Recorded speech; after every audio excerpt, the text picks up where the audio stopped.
Good morning, ladies and gentlemen. It is 10 o'clock.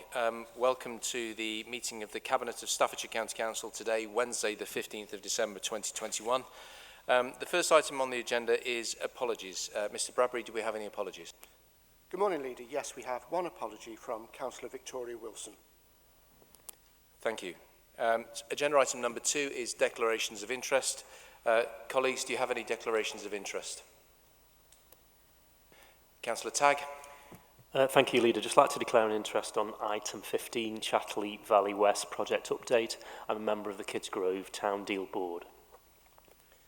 Councillor White. Thank you, Leader. On the same item, I'm also a member of the Kids Grove Town Deal Board. Mr. Bradbury, is that duly noted? Thank you. Yes, Chairman. We've got decision notices of the meeting held on the 17th of November 2021. Are they a correct record? I've got nods for the record. I've got nods around the room. The next item on the agenda is the leaders' update. For people online, you'll notice that we've changed the format of this meeting in respect to the change in government guidelines, that members of senior leadership team are represented online, so we minimise the numbers of people in this room, so we have plenty of space in the room, and I think we're taking the health and safety regulations respectfully, and hopefully we move forward today in the virtual format in a satisfactory manner. This is my update, leaders' update for December 2021. Colleagues, a slightly longer update from me than usual. Firstly, as we said at full council last week, we were all shocked and appalled by the coverage of the trial of the father and stepmother of Arthur Labinjo Hughes this month.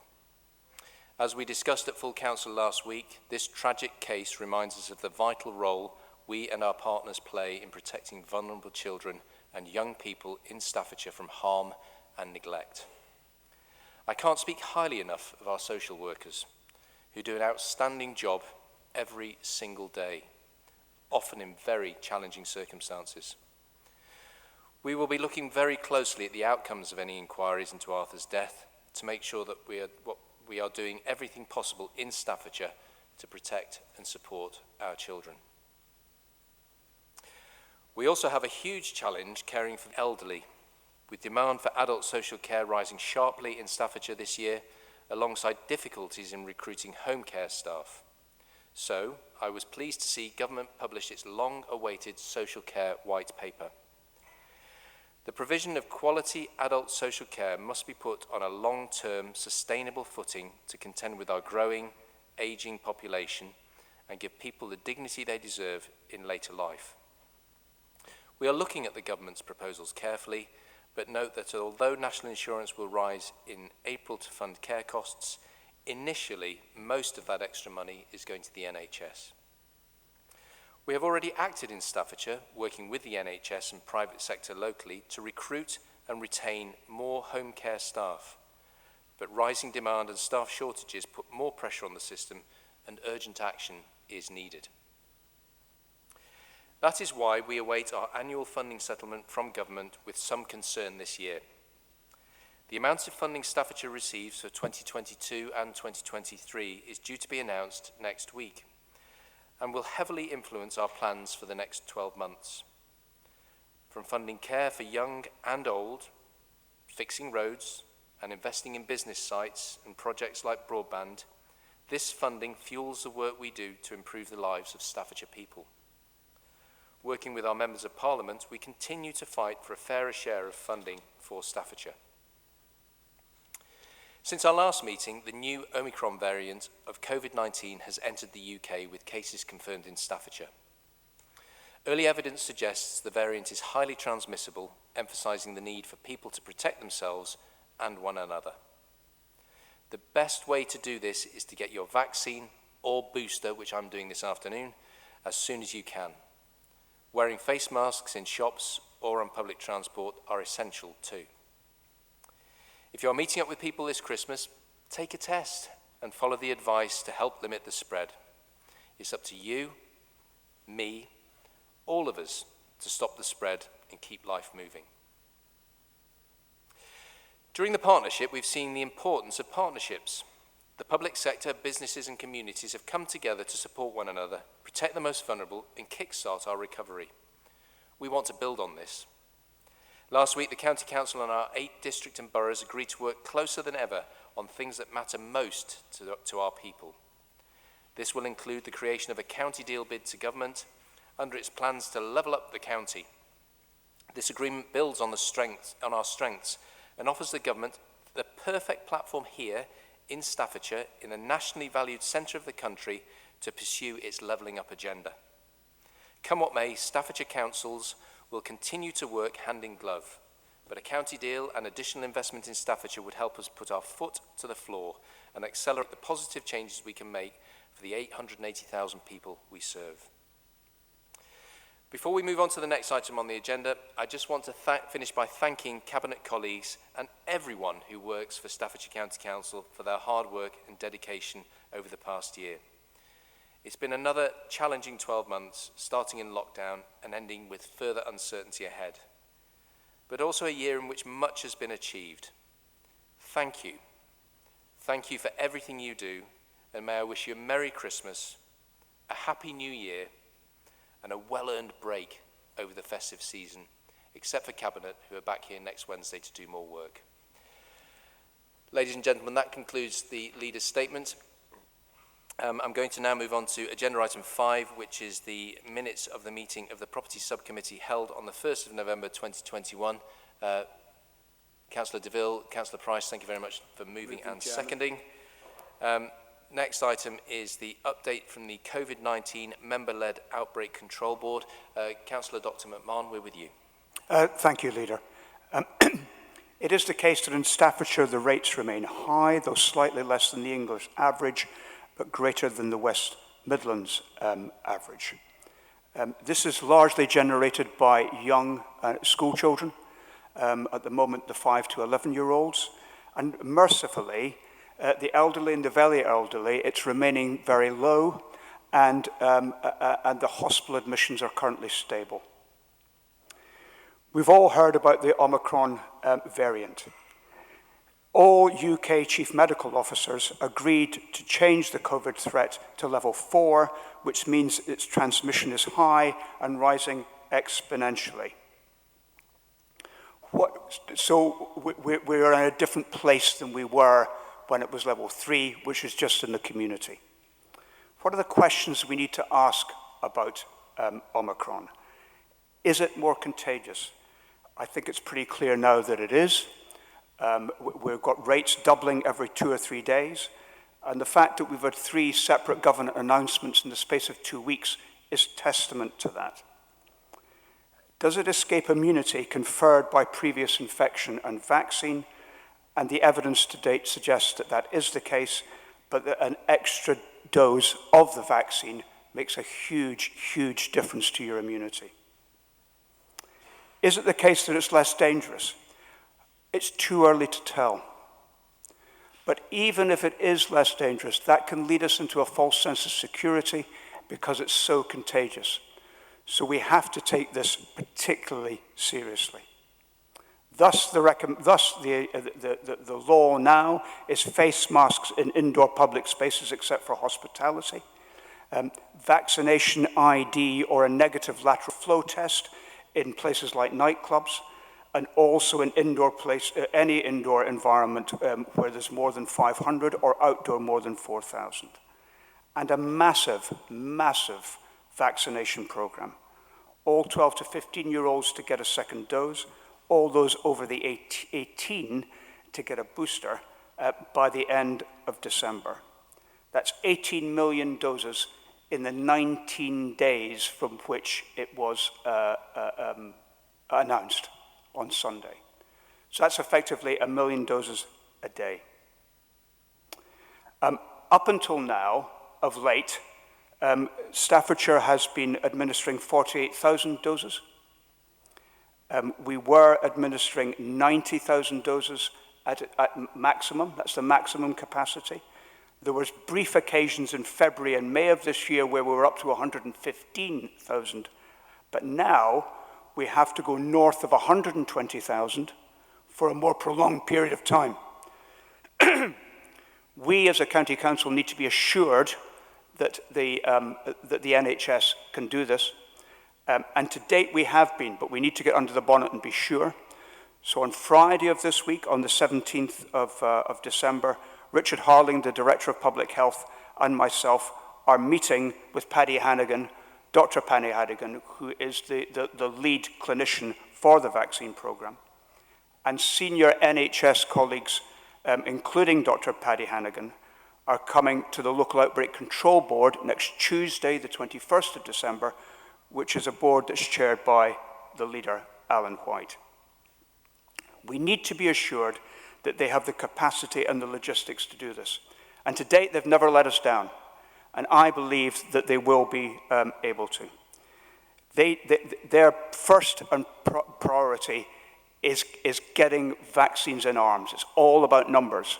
And we need to be assured that those who are underrepresented and those who are disproportionately impacted by the vaccine, by COVID, are not left out in that chase for the numbers.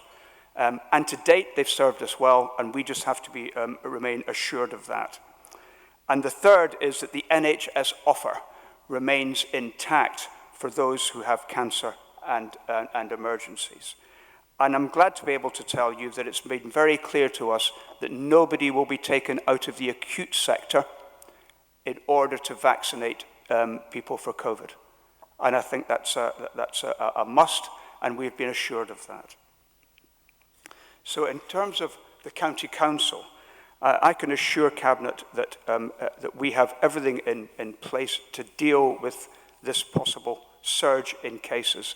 The Local Resilience Board, in terms of maintaining essential public services, has everything intact. And that's just not ourselves, it's the district and boroughs, police, fire and rescue, the NHS, and utilities are ready and prepared. And our COVID defences at the County Council are likewise ready and prepared. We are not sure that the level of infection that's going to come our way, but we are ready for what does come our way, and we are assured that we will be able to meet the challenge. So what do we as Cabinet members have to say to the public? Please show respect for this virus. Please wear masks where you're now obliged to. Please get a test before you go out, the lateral flow test. Please, please get the vaccine. It's an absolute game changer. And one footnote I would like to say is that pregnant women are not getting this vaccine, and they are finding themselves in intensive care units. Please, please get the vaccine. We welcome the previous government grants to support the care sector, a total of 37.52 million, which we're hugely grateful and have helped support the care sector immensely.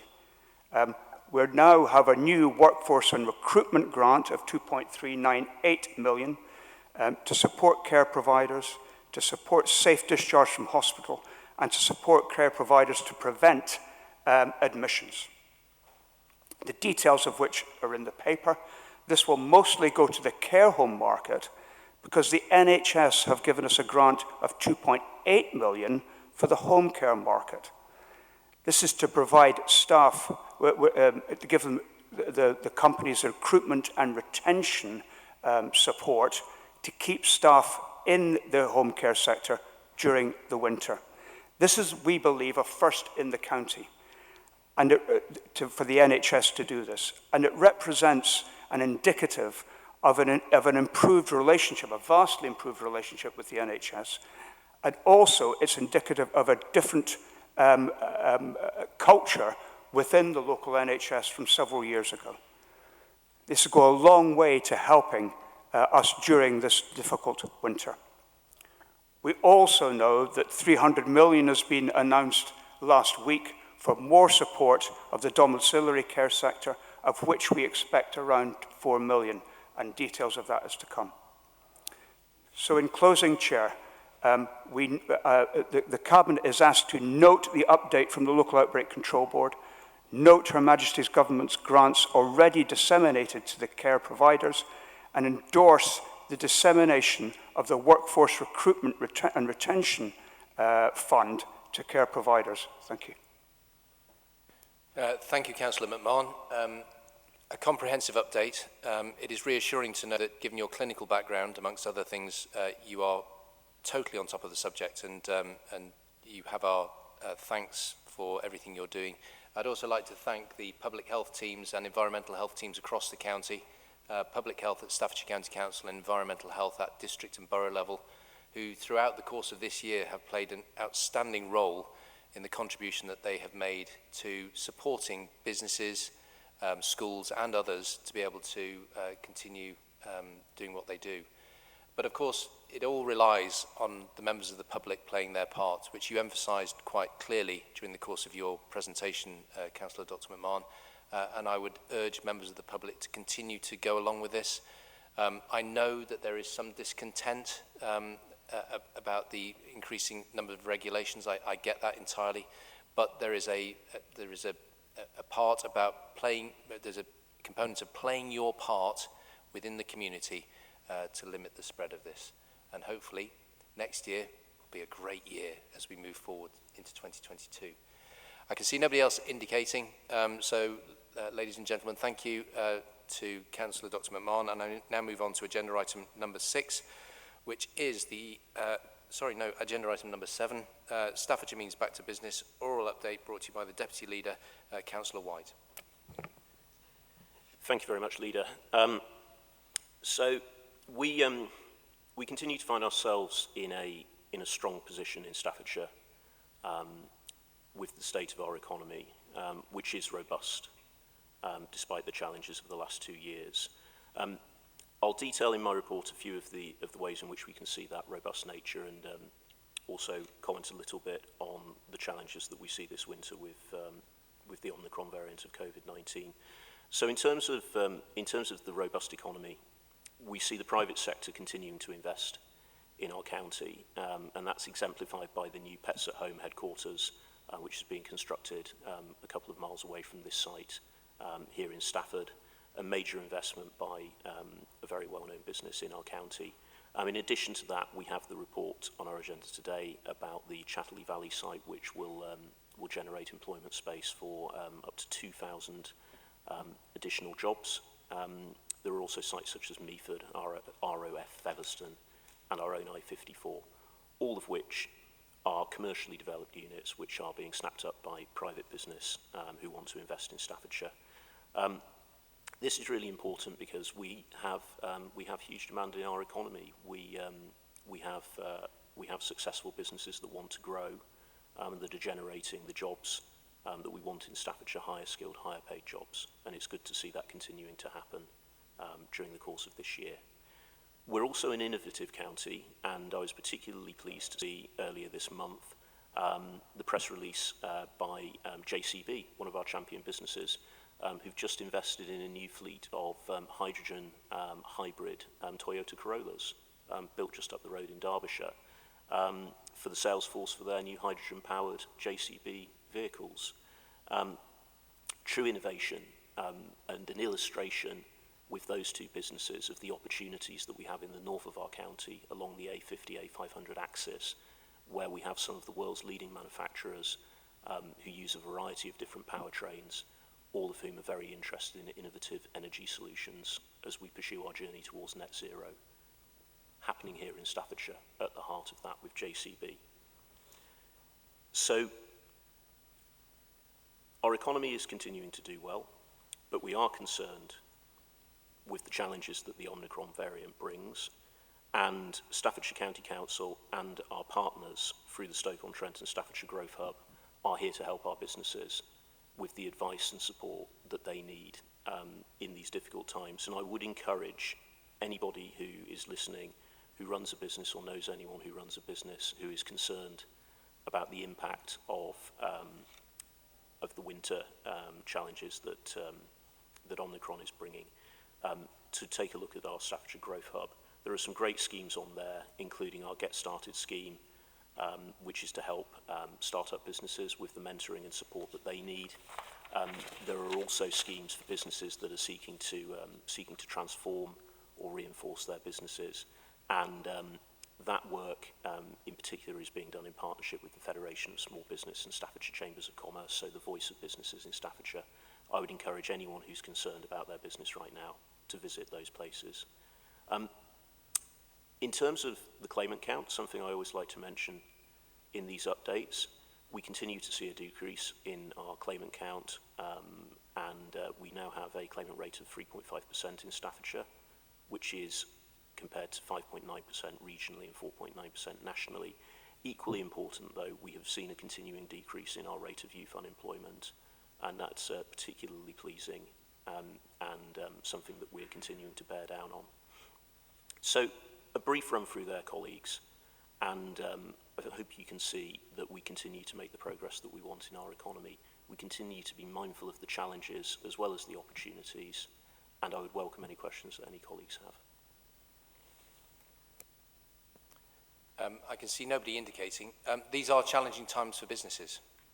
It's undoubtedly the case. I would sort of defer to the hospitality sector in particular, who I think is being really hard hit by the latest changes.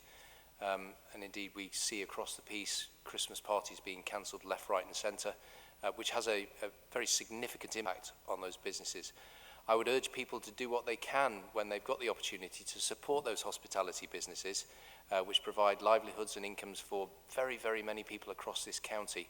As soon as we can, get back out there and start spending money in the restaurants and pubs. I know that Councillor DeVille, for you, this is music to your ears, hearing the leader of Staffordshire County Council imploring people to go to a pub, but it is vitally important that we do support that sector as best we can, as soon as we can.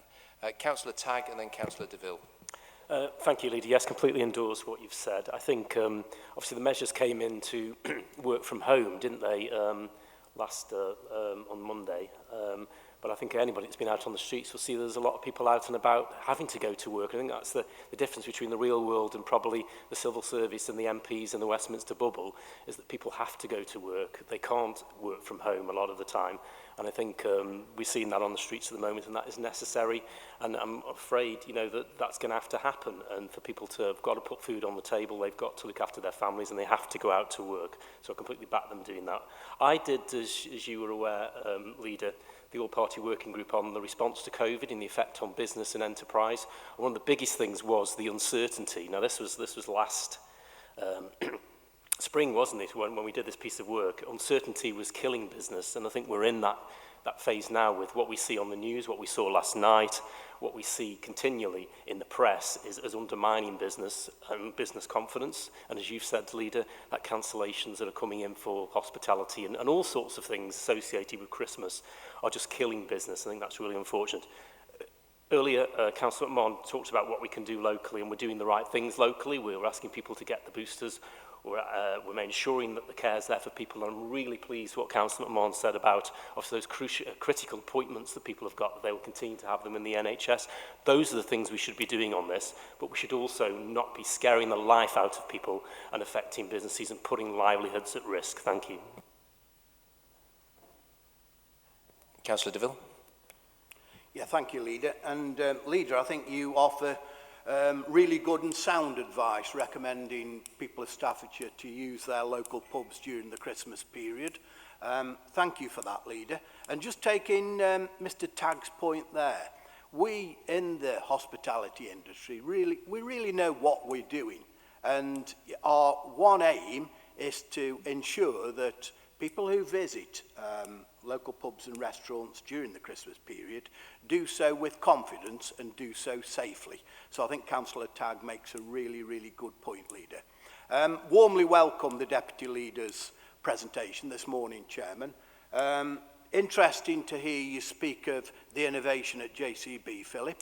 It's great, but also really interesting to hear your comments and the work that we're doing with small businesses in the county, because as so often we say, small businesses within Staffordshire are Staffordshire's heartbeat.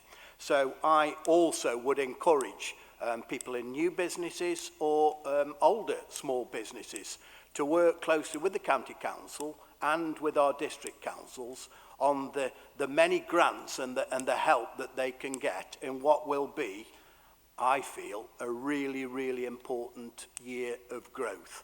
2022, I feel, is going to be a really exciting year. And it's great that local businesses can continue to work with the County Council on their development. Thank you, Leader.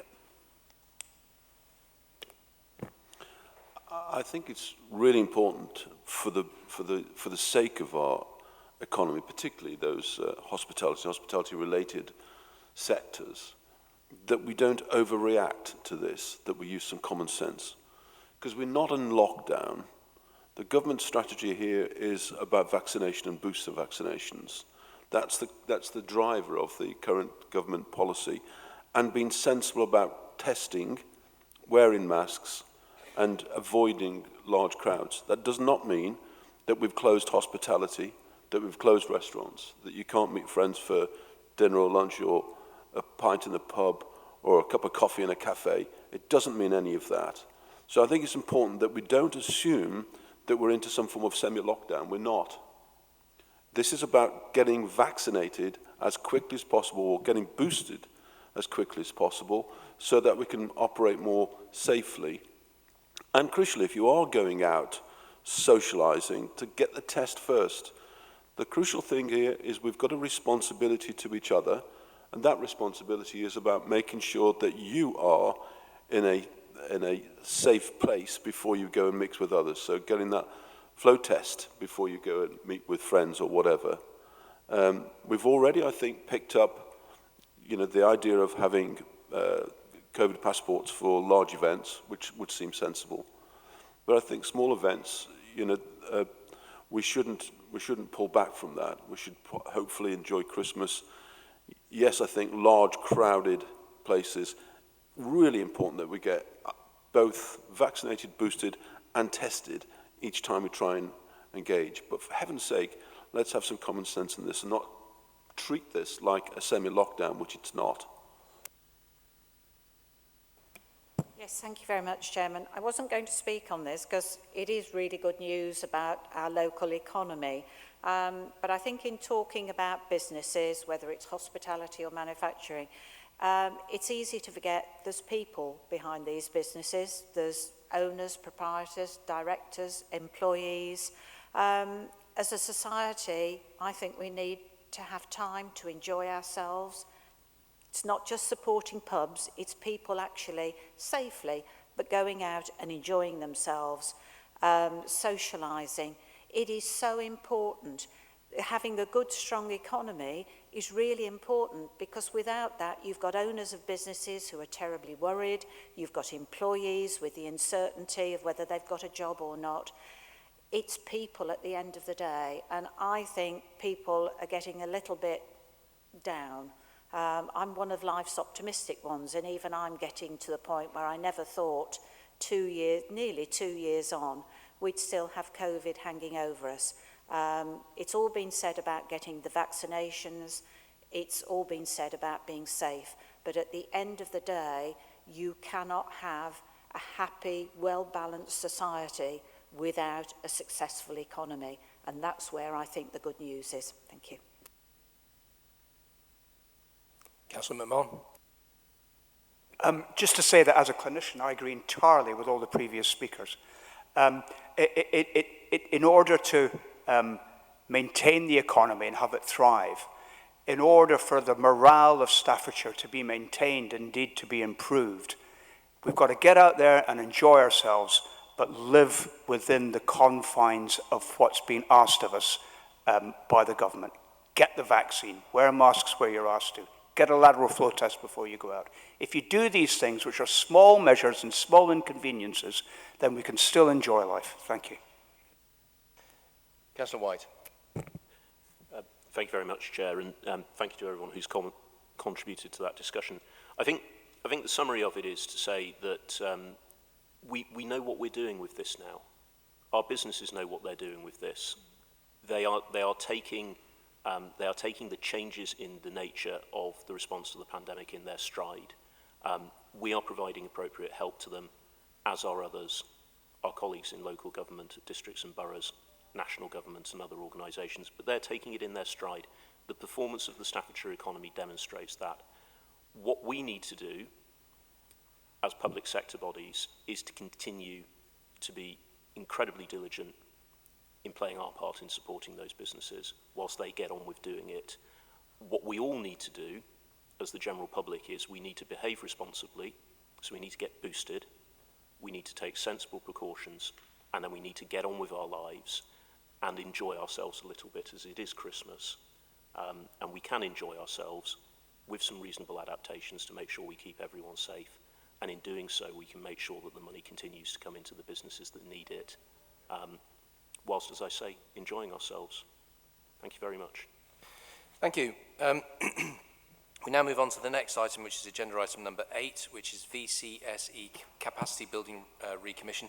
Now, I'm not a big fan of acronyms, okay? So VCSE has managed to creep in. So for those people perhaps watching online, or perhaps who don't speak local government, VCSE stands for Voluntary, Community and Social Enterprise.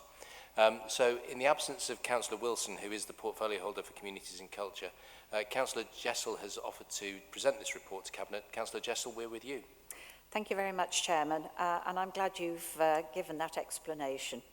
A strong, sustainable VCSE sector is vital for Staffordshire's communities and the ongoing recovery from the pandemic and beyond. This sector doesn't just happen. It needs nurturing, supporting, as I say, to be sustainable. The current contract was set up in 2016 and has supported the VCSE sector and worked alongside the Council to develop and deliver our strategic priorities. That contract terminates on the 31st of July 2022. This report seeks permission to commission a new VCSE capacity building framework. The framework has 3 elements. The first element is general and supportive communities, the second, children and young peoples, and the third, grant management. If Cabinet agrees to this proposal, the plan would be to go out to the market in early 2022 with a view to a new framework being in place by the 1st of August 2022. As with all the County Council's contracts, it is important that there is robust performance management, and the specification will include for this with the need for an annual plan with quarterly performance reviews to ensure that we get value for money and that the contract delivers. With that in mind, Chairman, I'll move straight to the recommendations, but I am happy to answer any questions members may have. The recommendation is that Cabinet A considered the brief update provided on our current approach to VCSE capacity building, including the findings of recent engagement with key stakeholders, give Cabinet approval to go out to market to commission a new VCSE capacity building framework, C, delegate to the Director of Corporate Services the authority to award to the VCSE Capacity Building Framework Agreement, in brackets, framework agreement, to the successful tenderers and authorise the award of any subsequent call-off contracts. D, delegate to the Director of Corporate Services the authority to extend the VCSE Capacity Building Framework Agreement by an additional 4th year, subject to both the Council's annual MTFS process and a review of performance. I so move, Chairman. Thank you, Councillor Jessel. Councillor Sutton. Yeah, I can thank the our colleague for that. Just to say that completely support this paper, but wanted just to take this opportunity really just to highlight all the work that volunteers do across the county, and in particular, but not just then, over the last couple of years while we've had various lockdowns and other things around COVID. I mean, so many things within our villages and towns depend very much on the efforts of volunteers, things like best kept village competitions, you know, clubs and activities for both young and old alike, dementia support groups, and not to forget the vaccine rollout that's been going out, and the volunteers play play in that support for families and all the helpers and different groups that started up recently that have helped everyone get through the difficult times of the last couple of years. Thank you, Chair. Thank you. Excellent words, Councillor Sutton. We get a lot of bang for our buck from the voluntary community and social enterprise sector. A lot of bang for our buck for relatively small investment. And we really, as an authority, rely quite heavily on that sector. So I would like to add my thanks to the sector for the work that they do. Councillor Jessel, would you wish to sum up before we move the recommendation? No, other than just to reinforce the comments that both you and Councillor Sutton has made. They are a vital part of what this council works for the local community. And as I say, they can't be taken for granted. They do need nurturing and supporting. This just doesn't happen on its own. And the support that the County Council provides to these voluntary sector and social enterprise groups is essential. Thank you. Ladies and gentlemen, you've heard the recommendation. All those in favour? That is, for the record, that is unanimous. The next item on the agenda is agenda item number 9, Burton Town Deal proposed library move. Before I get started, I'd just like to introduce 3 councillors who are joining us for this morning's meeting. We've got Councillor Wileman, who's the County Councillor for Burton Tower Division, Councillor Hussain, who's the County Councillor for Burton Trent Division and the Deputy Leader of the Labour Group, and Councillor Afsar, who's the Councillor for Burton Town Division. Nearly said Tower twice. Councillors, you're very welcome to Cabinet, and I understand that certainly one of you speaking, and I will invite of you to, if you have anything additional to add once Councillor Wileman has said what he's going to say. But by way of introduction, I'm just going to ask Councillor White to introduce the item. Then Councillor Wileman, I will bring you in, and then Councillor Hussain and Councillor Afsar, I will ask you if you've got any supplementary points subsequently. I'll take you in the order you've just indicated for the camera. Councillor Hussain is pointing wildly at this sequence of people speaking, and I will respect that, Councillor Hussain. Councillor White, if you could introduce the item, please. That's great. Thank you very much, Leader. So the Town Deals initiative is a major government initiative investing over £2 billion in 101 towns across the UK.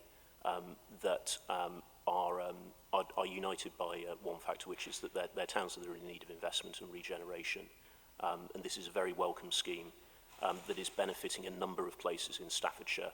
And the first of those that is coming to maturity and where we need to make a decision about whether we submit a proposal to the final round of consideration by the Town Deal Board and the local council, East Staffordshire Borough Council, that falls to us today for this proposal to relocate our library and create a community hub in the Market Hall building in Burton Town Centre. This is one project that we're considering today, where we will proceed or not proceed with putting a proposal forward to that Town Deal Board. But it is part of a much wider programme of regeneration through the Town Investment Plan for Burton, where this move is an integral part of that broader ambition to regenerate the town, and particularly to turn the town back towards its river, which is something that for a couple of generations the town hasn't done. Investment has pulled the focus of the town away from the river. As part of our consideration of this project, we decided as a Cabinet last December that we would proceed with the development of a business case for this project, and we set 4 criteria that we would examine when the time came to consider whether we would submit a business case to the Town Deal Board in Burton. Those considerations were whether capital financial support would be agreed by the Town Fund Board, that the proposal was shown to demonstrate relevant property MTFS savings. For those listening at home who aren't acronym geeks, that's our medium-term financial strategy, our budget. Thirdly, that the proposal can be shown to increase town centre footfall and vitality. And finally, that the proposal facilitates broader regeneration activities on the existing library site. So that's what we're going to be discussing today. But before we get into the detail of it, I think I'll pause and let you bring in others, Chair. Thank you for the introduction, Councillor White. Now I've got my running order completely wrong, and thank you to Councillor Hussain for correcting me on that. The running order is Councillor Afsar, you're going first, Councillor Wyman, you're second, and Councillor Hussain. I'll bring you in turn. So, Councillor Afsar, please, we're with you. Yeah, thank you, Leader. I'm speaking on behalf of myself and as a group of cross-party county councillors who represent 7 out of 10 of the key wards defined in the proposals, the community impact assessment, as the communities that are likely to be more adversely impacted than others geographically. Our divisions are the 3 closest to the town centre and Burton Library and Market Hall, and also located within my division. We strongly believe that the views of the local county councillors and the public should carry significant weight in local decision making. We also believe that the views of the current library users who are strongly opposed to the move in the public consultation should be at the forefront of your minds when deciding whether to proceed with the move. Respected Cabinet members, you'll be aware that we have already written to express our disagreement to the proposed library move, but we understand your decision at this meeting on whether to proceed with the move will be based on the consideration of the following points. 1 being the progress against the 4 criteria items as set out in the agenda paragraph 11, the Cabinet report, and 2, the outcome of the public consultation.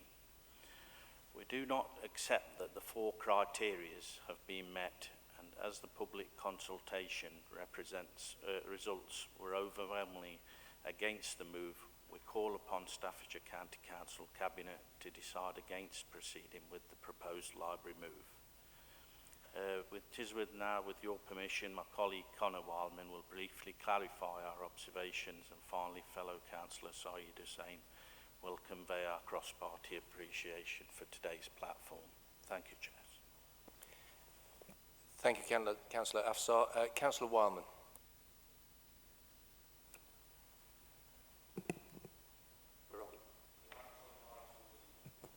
I will do. Thank you very much, Chair, and thank you to my colleague, Councillor Afsar, for introducing us. As the Cabinet member has made very clear, the decision today that you all will be making will be around the progress against the 4 criteria which is set out in a previous Cabinet report. So I just want to go through each of those 4 criteria and analyse those and show that many of those criteria are not met today. I'll try and not read the report that you have received last night verbatim. I'll try and keep it brief, and I'll try to refer you to documents as we go through. So the first criteria was that the Cabinet financial support is agreed by Burton Town Fund Board, first criteria.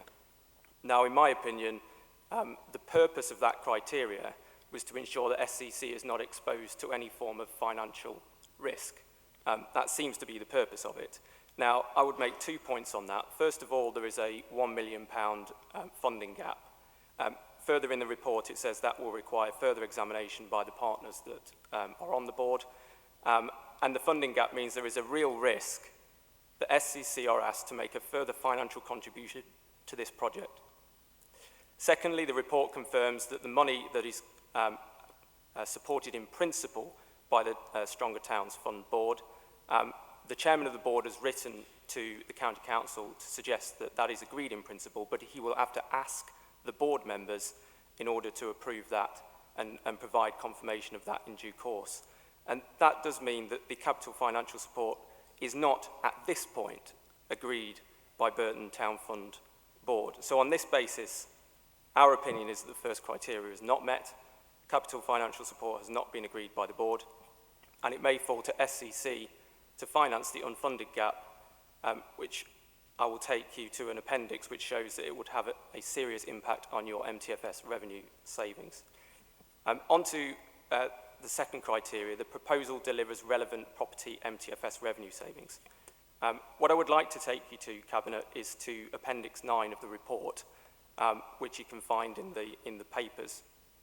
In that report specifically, it shows you two options. One is option 8A, and one is option 8B. 8B is the preferred option at the moment, which includes the fact that the unfunded gap would actually be funded by other partners.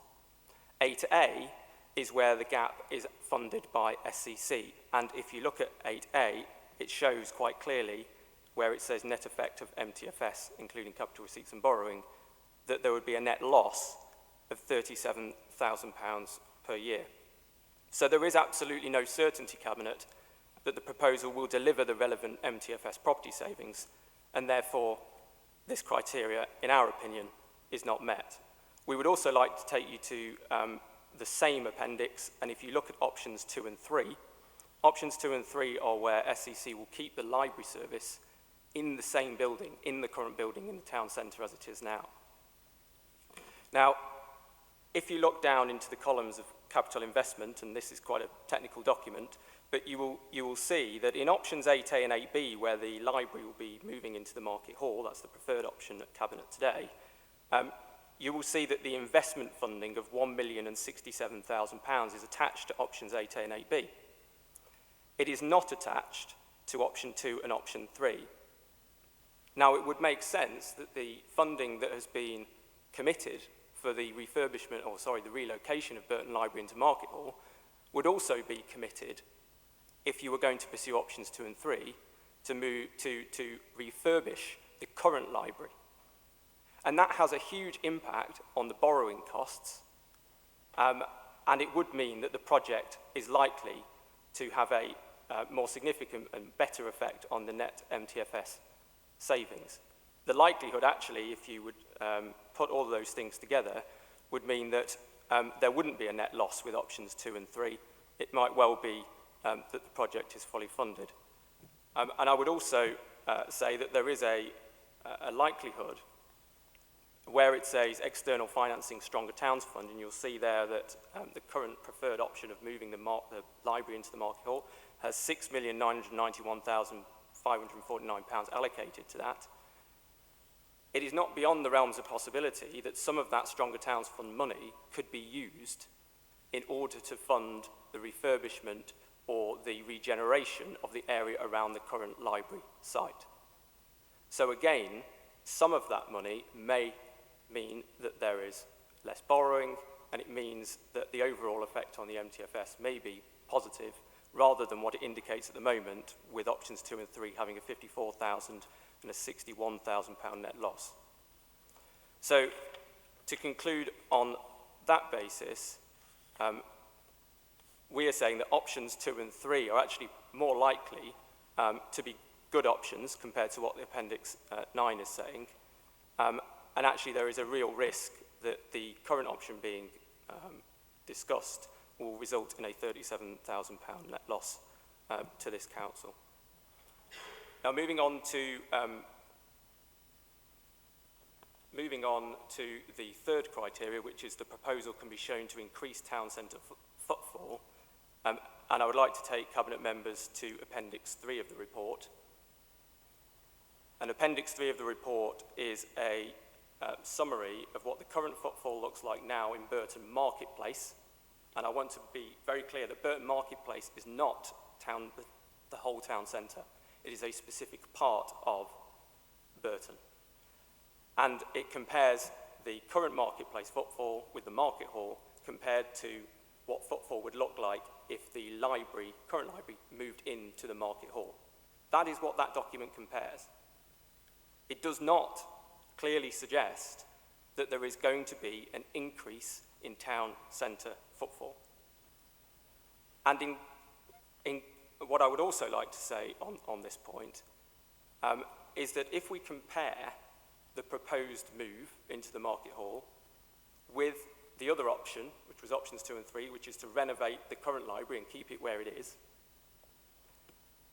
the only thing that can increase town centre footfall is the moving of Grange Street and Children's Centre staff into the centre of town, which is 13,486, according to this report, per year, and the increasing library footfall due to the renovation proposals, which in this report again says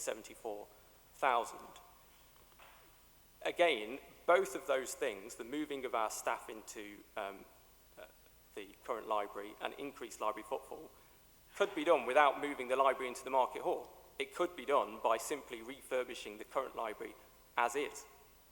And that would reduce the risk if I could then take you to the public consultation results, which reveal that 48% of those who said they were regular library users would not continue to use the library service if it was moved to the market hall. Now, I'm not saying that 48% of those people will actually choose not to use the library, but we can't be taking for granted the point that we're just going to get a 40% uplift in library users, 74,000 library users, if the consultation clearly reveals that 48% of those will not attend the library if it moves. So isn't the less risky option leaving the current library where it is, and therefore you don't run the risk of, and you still have the renovation of that current library, and you don't run the risk of people realising that they don't want to use the library in the market hall, probably because of various different parking and access issues which have been quite eloquently put in the consultation results. And then finally, in respect of vitality, which is part of the third proposal, we believe that there are more imaginative ideas for Burton Market Hall, which should be explored first and which would add more vitality to the marketplace than a library and public sector hub could ever do. And this includes a food hall events idea, which has not properly been considered by the board or ESBC to date. And finally, on the fourth criteria, the proposal facilitates broader regeneration activities on the existing library site. The truth is, Cabinet, that the proposals for whatever goes on the library site are in their absolute infancy. We haven't seen any plans here. I don't think ESBC councillors have seen any concrete plans about exactly what will go on that library site, except illustrations and drawings of what it might look like. And therefore, we don't have any confidence at this stage that the broader regeneration activities will take place on that land. And finally, I would just like to talk about two things. One, the public consultation, just so we're absolutely clear about what this consultation is. The consultation was 1,161 responses. 70% of the respondents disagreed with the proposal to relocate Burton Library into Burton Market Hall. 51% of respondents said they wouldn't use the library if it is relocated, and 48% of current library users, as I've said, wouldn't use it either. We're also disappointed that despite those consultation results, that it appears that SCC, the board, and ESBC have remained steadfast in their ambition to relocate the library into the Market Hall. Surely shouldn't there have been some period or moratorium of reflection as to whether this is absolutely the right thing for Burton and its residents? And that moratorium has clearly not been considered because we're now here considering this report today. And finally, on ESBC's position, we are aware, as I've been informed by the leader of ESBC, that they have recently commissioned consultants, Amion, to undertake a review into whether a food hall events proposal would work best either in Burton Market Hall or in a new purpose-built building on Project D, which is close to the waterfront and close to the current library. And that kind of creates an issue whereby it is not clear that ESBC will make the decision that they want to have Burton Market Hall as a library. This is in addition to the possible political difficulties which lie ahead at ESBC, where we are unsure at this moment in time whether ESBC councillors will oppose the move or whether they will back it. And the likelihood is that they may well oppose it. So whilst the consultants are still working on this review, whilst there is still the potential, despite what the Leader of the Council has said in his letter to SCC Cabinet 8th of November, that an alternative proposal is in the end favoured over the library move, it must surely be right for SCC to delay making a decision to proceed with the proposed library move whilst there is so much uncertainty. We therefore conclude that the level of uncertainty and local opposition is such that the Cabinet should not decide to proceed with the proposed move today at this meeting, and this report should not have been brought to Cabinet at this stage with so many unknowns. Thank you very much, Chairman. Thank you, Councillor Wyman. Councillor Hussain, we conclude with you. Thank you, Chair. I would simply want to echo what has already been stated, and I would want to express our cross-party gratitude to the Council Leader, Cabinet and officers for providing the chance to speak in this meeting on behalf of our residents and for organizing the public consultations. I would also want to thank Councillor Wildman and Councillor Arshad Afsar for assisting me in forming a cross-party group in opposition to the proposed library move. On this critical issue, Leader, I just want to emphasize one thing. I don't want to accept the fact and accept the coined phrase which is called done deal. I still believe this council not only will take the good decisions, but they will take the right decisions, and people's wish must be respected, and I believe this so, as in today as well. Both Councillors Arshad Afsar and Councillor Wildman, with their expertise and help, demonstrates and shows that we can work together for the sake of our constituents, regardless of our political allegiance. I look forward to hear a right decision, Leader. Thank you for your indulgence. To Councillor Afsar, Councillor Wildman and Councillor Hussain, thank you for your input. I've heard what you've got to say by way of preamble to the discussion we have as a Cabinet. I won't be inviting you back in to make any further comments because this is the decision-making body of the authority, but I did want to hear what you had to say as part of our considerations. The only thing I would say to Councillor Wildman in response to his piece before I ask Councillor White to continue on is it is not my role or this Cabinet's role or this authority's role to second-guess the decisions of another authority. So whatever East Staffs Borough Council may or may not decide in the future, it isn't for me to anticipate that in any way, shape or form. It would be highly disrespectful for me to do so or even contemplate doing so. So if we can just, I will just park those comments if I may, and we will move on to consider the other components of what you said as part of our discussion. Councillor White. That's great, thank you, Leader. And before I proceed, I'll just add my thanks to Councillor Afsar, Councillor Wildman and Councillor Hussain. We all know each other very well, and I have no doubt whatsoever that you're doing what you think is best. So thank you for your contributions. I'll try, I expect I'll cover the substantive points that you've made during my presentation. The broad point I will make is that you've described a lot of uncertainty which is inherent in any major project.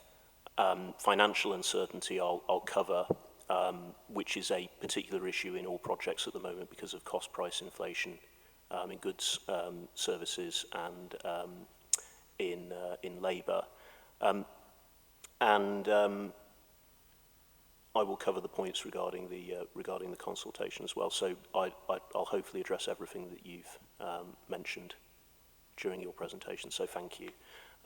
So moving on to that presentation now, and I think we've heard a lot of detail there. I'm going to start with the point of doing this, and I don't plan to overlabour any of the points that I make, and colleague can ask me to expand on any points that they do need further information on before making a decision. But the big picture with this is that investment in Burton as a town and the function of a town investment plan, which is a series of interlinked projects that collectively will regenerate a town, increase its vitality, make it a more successful, prosperous, and enjoyable place to be.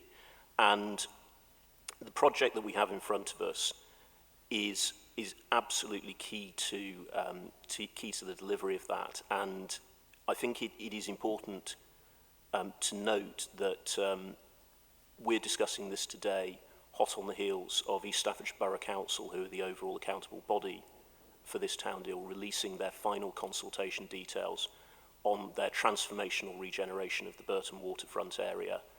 That was released on Monday. It includes our library site, and their objective, and this is fundamental to the goals of the regeneration of Burton, is to use the regeneration of the waterfront to reconnect the town with its river and to make Burton a real tourist attraction for people who want to use the very, very distinctive offer that Burton can have, which is a town where you can come and do your shopping, you can enjoy leisure activities, but then you can also go out into one of the finest country parks in the Midlands on the Burton Washlands. Now, our library sits on that regeneration site, and the leadership of ESBC have written to this authority, and the letter is included in your pack, to request that we do proceed with submitting our business case for this move of our library into their Market Hall building, so that they can continue that regeneration program, which, as I mentioned, is now at the final stage of consultation. It is very clear what ESBC want our library site for, and I would encourage anybody who hasn't had a look at those plans to have a look at them. They are spectacular. There will be quite a transformation in Burton that is achieved through that, which does require our library site for it to go ahead. The other key to this for me in the big picture is that when we consider how towns regenerate, assuming the town investment plan as a whole goes ahead, there will be an enormous point of attraction created at one end of Burton's High Street on the waterside with the development of this new square with the attractions there. And as we know, for example, from Stafford, where we are sitting right now, there's a huge danger in creating a big point of attraction at one end of a town and not doing anything at the other end to balance that out. And we sit here in Stafford with one end of our high street very busy, which has been regenerated. The other end has been very quiet for many years, with a lot of closed up shops. And we're now awaiting investment from government through the Future High Streets Fund to correct that many years later. We don't want that in Burton, and the relocation of the library into the Market Hall will create a point of attraction at that end of the high street and make sure that that end of the town remains somewhere that people want to visit for a particular purpose, and will hopefully facilitate the regeneration of that end. So that is overall the point of this. The final thing that I'll say is we'll also, if we go ahead with this move, create one of the finest libraries in Staffordshire in the beautiful Market Hall building. It's one of the finest buildings in the town.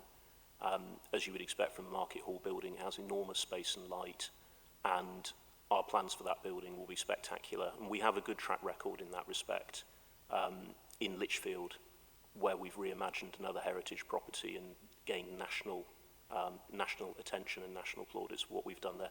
So those are the reasons why this is worth the trouble and worth doing. In terms of the tests that we need to consider today, the reason why we are considering them is that the town deal process runs to a timetable which is dictated by government.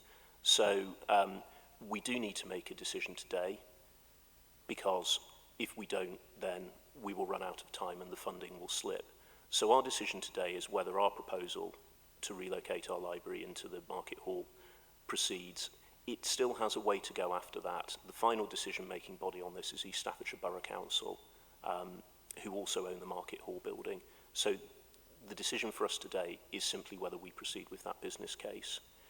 In terms of the criteria that we set ourselves last December, there were 4 criteria, and I'll consider each of those in turn. And then after that, I'll consider the public consultation details, after which I'll pause to let colleagues ask me any questions that they want to. So those 4 tests in turn, we heard them from Councillor Wildman a moment ago. First is that capital financial support is agreed by the Burton Town Fund Board. Now, that was agreed in principle when the Town Fund Board agreed that this project should progress to business case.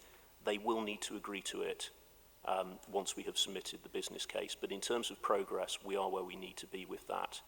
The point that has been raised around funding is a very important one. Because of cost price inflation, we do have a funding gap between what is committed, so that's about 6.99 million from the Town Deal Fund and 1.067 million from Staffordshire County Council. Now, if we decide that we're going to proceed with this, Leader, you'll need to make some recommendations for Cabinet to approve, and I would recommend that we have some coverage of our risk. in there, because this authority does not have a blank cheque to offer for any project, and we will need to take that into account. So it is an important point to highlight, and something that I would expect would be covered. On the second criteria, that the proposal delivers relevant property medium-term financial strategy revenue savings, you'll see in the report that this option is the most advantageous option for delivering those savings. But again, we will need to cover those risks in any decision that we make in terms of how we proceed, because we need to be confident that we are continuing to do the most cost-effective thing for the Staffordshire taxpayer. On to the ones that I think are the big upsides and the reasons for doing this. So the third criteria is that the proposal can be shown to increase town centre footfall and vitality. Now, again, in the report, you will see that it has been calculated that this proposal, if it proceeds, would generate an 83% increase in footfall, and that is in the marketplace area, and within that, there is an assumption of a 40% increase in library usage. Now, I note the point that Councillor Wildman made about the consultation responses. That figure has been reduced quite significantly to reflect the fact that there are some library users who may feel a little uncomfortable about this proposal at the moment. To give you an analogy, in Lichfield, where we moved the library, which had a high level of public concern and opposition, I think the leader of the council remembers it well as a local member there. There they've seen a 97% increase in the footfall to the library as a result of that move. So we're predicting 40% for this as part of an overall 83% increase due to the other services that will be in the library. So I think that test we're quite confident of. As with all of these, though, we won't know where we finally alight on any of these tests until we actually get to the final point with them, be that a point of decision or be that a point of the new building being in operation if it does proceed. But we're fairly confident that those numbers stand up to scrutiny. And the final point is that the proposal facilitates broader regeneration activities on the existing library site. And I think I've covered that one really well. If we move out of our library site, East Staffordshire Borough Council are planning on doing something quite exceptional with that site. And the linkage between that site, which will be the home of the new visitor centre for people who are coming to use the washlands, including a beautiful rooftop garden, which I think they're going to put a cafe on so that you can view the washlands from the riverbank. It's really something quite special, and we cannot deliver that unless we move out of that site. So on those four key criteria, I believe that we are where we need to be with those. There is a process still to go, though, so we will need to continue to monitor that, and we will need to address that in the decision that we make here today if we decide to proceed. In terms of the public consultation, the first thing that I will say is we all need to remind ourselves of the purpose of a public consultation. It's not a referendum. The purpose of a public consultation is to ascertain what the public think about a project, and in particular, it is what are the specific things that are important to them in a proposal. What are the things they're worried about? What are the things that they would consider to be a benefit? And the challenge for any authority making a decision is, are you able to address those challenges? Now, I can very happily lead but I... Yes, of course I will. Yeah, that's absolutely fine. The only final thing I will say is I can quite happily go line by line through the details of the concerns that people have raised if you wish me to do so, and the ways in which those have been addressed. If you could just give way for Cabinet colleagues just to make a few comments at this point. Councillor Parry. Thank you, Leader. I think the Deputy Leader's said it all, really. We've debated this long and hard in Cabinet on a number of occasions, and I think we've challenged it, and I think we've started from a position of being quite sceptical about options, And so I just want to assure that there is no kind of groupthink here. We are still in a position where we think we do need to accept there's a level of risk. Risk needs to be mitigated and managed, but also that there is a level of ambition and a fairly, as the deputy leader said, a fairly spectacular opportunity here to do something quite special in Burton. But it needs, needs partners. It needs the county to step in and play its part, to work with the staffs and the board to make sure that we are contributing in the way we wish to. But at the end of the day, we do have limits on the investment. We have limits on our expectations of savings, and we'll manage those as well as we possibly can. But I think it's important that we this morning recognise that we've got to move at some point, and time will run out. And the worst thing that can happen with something like this, with a deal and with a development opportunity like this, to make something special in Burton, is that we give it light touch, and we're just too concerned about things not quite working. We've got to have commitment. I think is the most important ingredient here. We have commitment to making something really special in Burton, and that means there's a level of risk, and that means there's a level of investment that's required. I go along with everything the deputy leader said in terms of outline. I'm not quite sure if we need to drill down to too much detail this morning, because I think we have done this to death, quite rightly, and we have a very comprehensive report in front of us this morning. Councillor Tagg. Thank you, Leader. Yes, I think obviously the town deal money is an extraordinary opportunity for all the areas that have got it. I'm involved in, as I declared an interest earlier, the Kids Grove town deal. I'm also involved in the Newcastle town deal as well. And what we do is we set an overall vision with our partners, don't we, for this?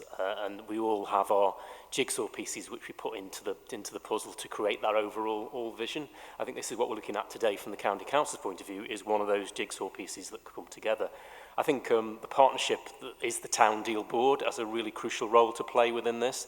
And as we've seen from the letter from the chair of the town deal board, he's looking to take this forward to his board. And its business case is the stage we're at the moment. This is a really important phase, but this is not the end phase. This is a crucial thing to getting that indication into the government that we're serious about this money.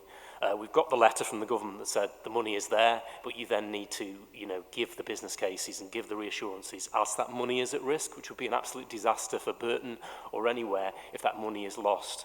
No doubt there are exciting plans from what I've seen, but there is concern over the move of the library. Now, I wasn't involved as in the administration in Newcastle when the library moved into the Castle House hub, but there was a lot of concern about that at the time, and the current administration in Newcastle at the time and the county council were under a lot of pressure.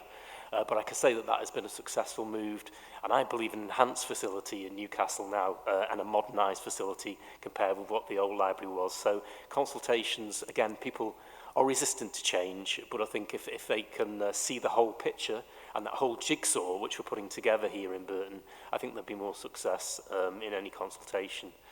So I think where we are at the moment in the process, I think this is, as Councillor Parry has said, this is the right decision for now. There are a lot of caveats to go forward on this, and I think that town deal board making that decision as a partnership group across Burton, of representatives from business, from the councils, and from, of course, the accountable body, which, of course, is the district council, the Staffordshire Borough Council. They can, rest assured that we, as a key partner, are making this decision at this moment, at the right time, at the right level of commitment that will allow them to then take these exciting plans forward, which I emphasise again, if we miss this opportunity here, if we miss this opportunity elsewhere, we'll miss it for a generation. Thank you. Councillor DeVille. Yeah, thank you, Leader. And I'd join you, Leader, in thanking the three councillors for putting these points forward this morning. I think that was very useful. Leader, you're right what you said earlier. It's not for us to best judge future decisions that may or may not be made at other borough councils. Absolutely not. However, what's absolutely crystal clear is to achieve these exciting ambitions and to meet the 4 criteria that we're speaking about today. What's crystal clear, colleagues, is that we've got to work in partnership and we've got to have total commitment from all partners. Good example of that, of course, is the Castle House development in Newcastle. Would that have been delivered without working in partnership, but more importantly, the total commitment of partners? I very much doubt it. You know, that's provided a tremendous benefit for the centre of Newcastle. So, quite clearly, Leader, to achieve these objectives, to fully satisfy the criteria, we've got to have total commitment from the Borough Council moving forward.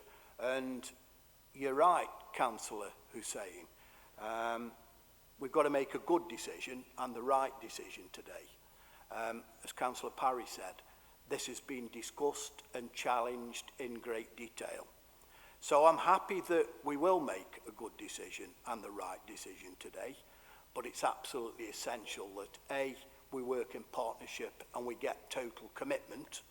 And I think it's fairly clear and obvious that much more work is required around this project to deliver. Thank you. Thank you, Leader. Thank you. Councillor White, if we could perhaps deal with some of the points that have been made here and just move on to close the conversation, please. No, that's absolutely fine. Thank you, Leader. As you'll have gathered, I'm keen to make sure that we demonstrate that we've given due consideration to all the factors that are relevant here, but you know, I'll take your direction in terms of the need to move the meeting on. I think colleagues have made some very good points in terms of the importance of delivery, the importance of all partners playing their appropriate part in this, particularly East Staffordshire Borough Council, who do hold the circle on this. They bring all of these projects together. They will ultimately decide both on the future of their Market Hall building and what use it is put to, but also the overall regeneration plans for Burton. One thing that I didn't mention, but I will do, I don't think it's required as a declaration, but just for completeness, is I am a member of the Burton Town Deal Board, as indeed is Councillor Jessel and Councillor Wilson. So we will be in there throughout this process until it does reach its conclusion. And its conclusion, by the way, will be the delivery of these projects on the ground so that Burton does receive the regeneration it needs. We will be there to make sure that this is done in the right way.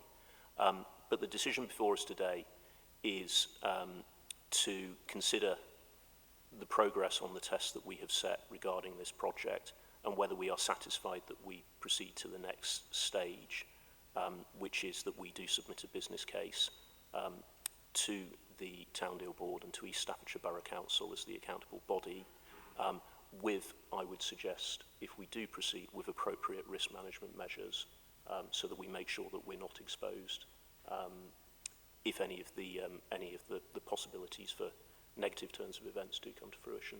Leader, I'll leave it there unless there's anything further you want from me.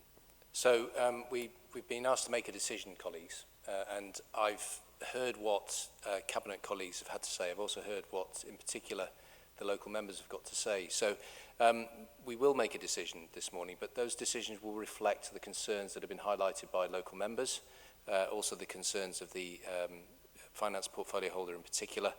And so I'm going to propose the following recommendations to move this thing forward. So I'd ask Cabinet colleagues just to pay attention so we're all clear about this.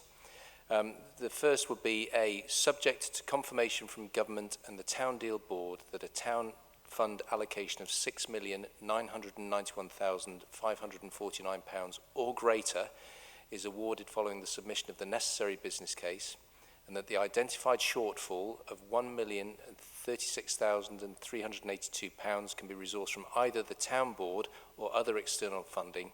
Cabinet agrees to relocate Burton Library and consolidate other county offices into the Market Hall and Crossley House with maximum capital investment from the County Council of £1,067,000.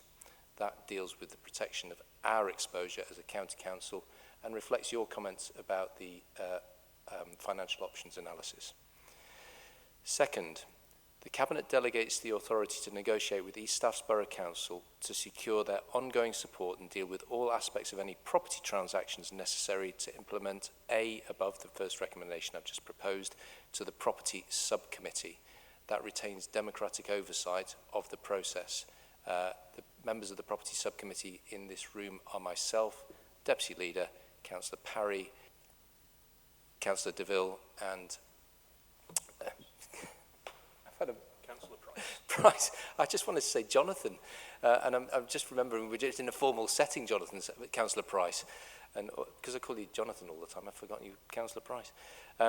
Is everybody content with that second component? Because I'll ask you to consider it all as a whole. So it retains that democratic oversight. It's not handing it off to anybody, and again reflects on your concerns. And it's quite difficult to come up with suggested recommendations, having heard local members. And then finally, Cabinet delegates authority to submit the final business case to East Staffordshire Borough Council to the Director of Corporate Services in consultation with the County Treasurer. That makes sure that our Section 151 obligations are respected. Those are three recommendations that I'm proposing as a consequence of the debate this morning, and hopefully reflect the concerns that have been expressed in this room. I'd like to thank John Tradewell for your input during the course of this, very quietly under the radar. Can I have any comments on the recommendations as they've formed as a result of this debate? Councillor Jessel. Yes, thank you very much, Chairman. I think those are very helpful recommendations, and I'd be more than happy to support them. It does ensure that there is robust oversight, and particularly in terms of the risk management. I would support, and I'm happy to move those recommendations. Thank you. They've been moved by, proposed by myself, moved by Councillor Jessel. All those in favour of those three recommendations? Right.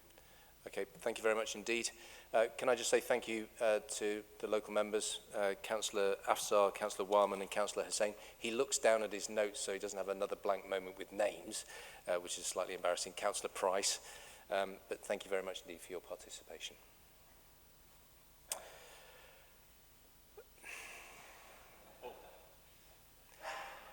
Councillor Price is showing his name tag, which is a cheap shot, Councillor Price. It was just a moment. I shall never live it down. Right. It was facing him so he could remember it himself, actually. Yes. Thank you for that, Councillor Parry. Right, moving on then to the next. Oh, before we move off this agenda, I'd just like to put a marker down to say thank you very much indeed to Councillor Wilson for her sterling efforts on this agenda item. She's not available today to be part of the Cabinet meeting, but she has been superb in the way she's handled the stress and strain of the public consultation. It has not been easy, and as the three local members have highlighted, it is a contested area, okay? And she has been the go-between, the spokesperson throughout this, and I think I would like to pay her due tribute for her amazing efforts during the course of this. We're moving now to the Burton Towndale River Trent Cycle Footbridge update. This is a joint report brought to us by Councillor White and Councillor Williams, the Cabinet Member for Highways and Transport. Who's leading off? Councillor Williams. Thank you, Leader. And continuing on with the regeneration of Burton Town Centre, this is a proposal for a new bridge that goes over the River Trent that would be ideal for walkers and cyclists and provide a traffic-free route for people to access the town through the centre of the area and also the Washlands area of Burton. This would provide several benefits which would be long-term and following a consultation period which was in favour of this, we bring this report to Cabinet to look at the fact of a bridge that will be able to go from one side to the other without going into the Washlands area as was previously proposed.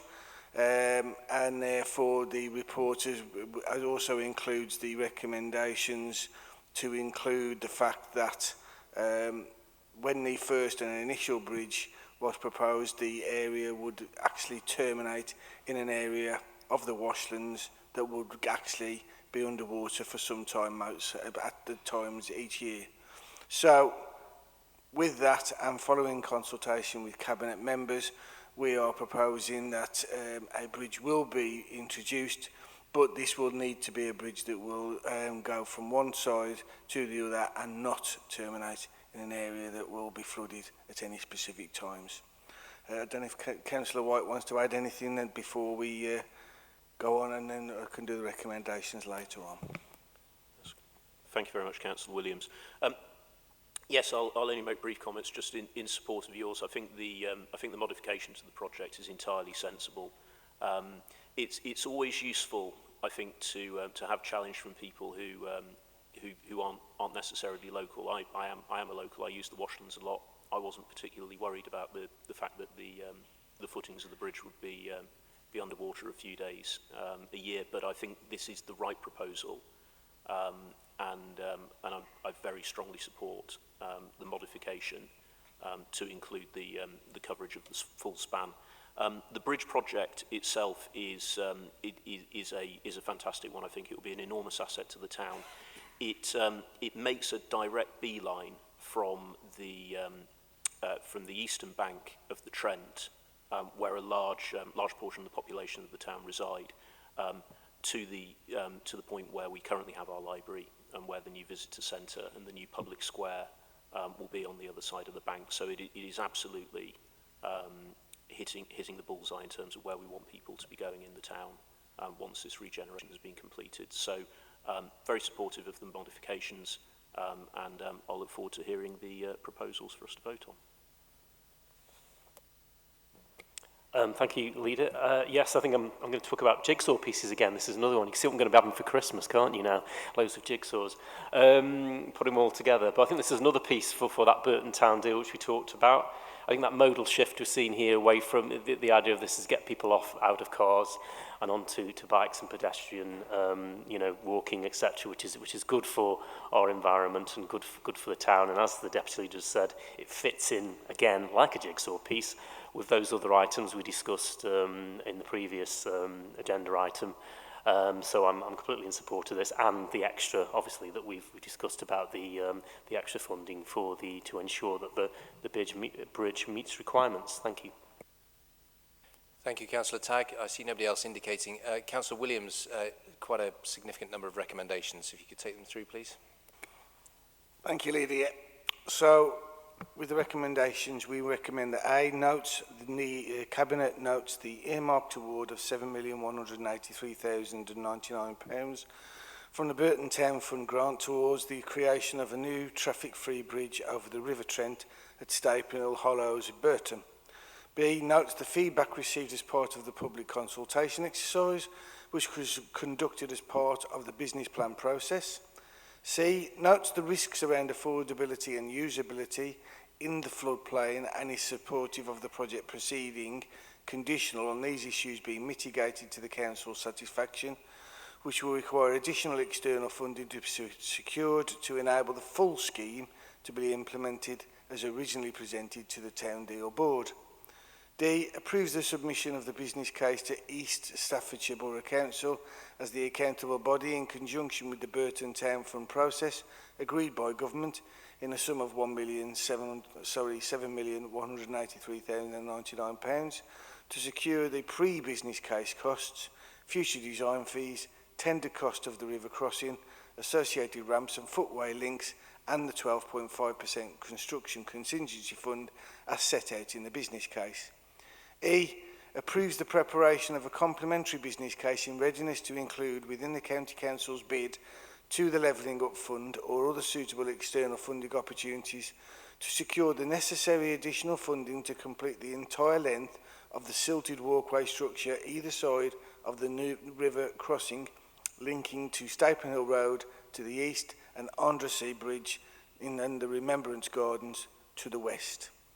F, receives further reports once the detailed design stage has been completed and the tender construction costs are known in order to establish the position of the separate funding bids which combine to create an overall project and does not proceed to award any construction contract until Cabinet is satisfied that sufficient funding and contingencies are in place.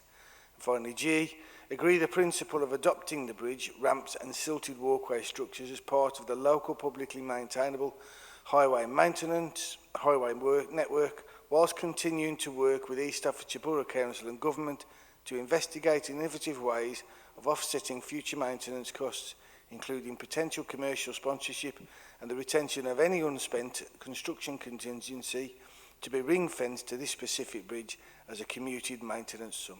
So move, Leader. Sorry, I missed that. What was it? Just pulling your leg.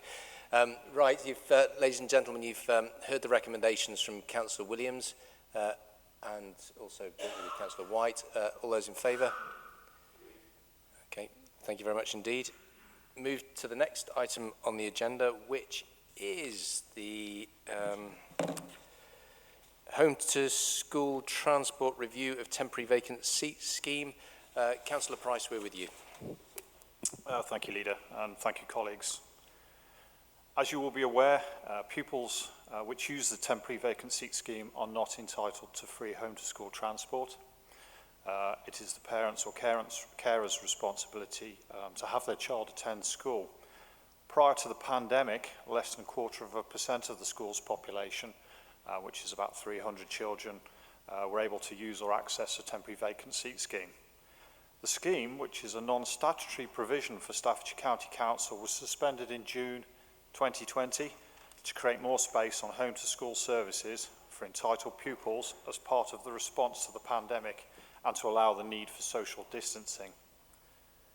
Following guidance from the Secretary of State for Education for the start of the new school year in September, and government guidelines and guidance regarding the interpretation of passenger service vehicle accessibility regulations, the County Council reviewed the Temporary Vacant Seat Scheme.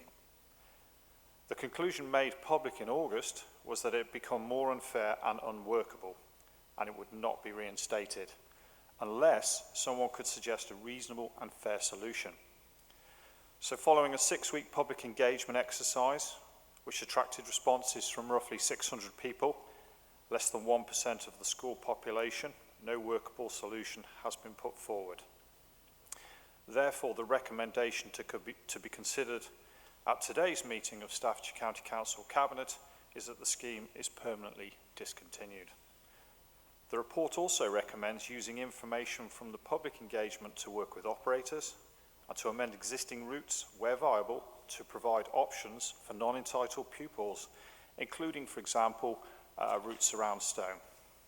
In recent years, the authority has already structured supported services, and a large amount of work has gone on behind the scenes, working with operators to amend commercial routes to provide non-entitled pupils fee-paying travel options. And some of those examples would be Walton High in Stafford, Kimber High, the Friary, Lichfield, Leek High and Westwood College, and Elaine's Academy, Stone, plus several others, including the De Ferris Academy in Burton. And we will continue to do that work.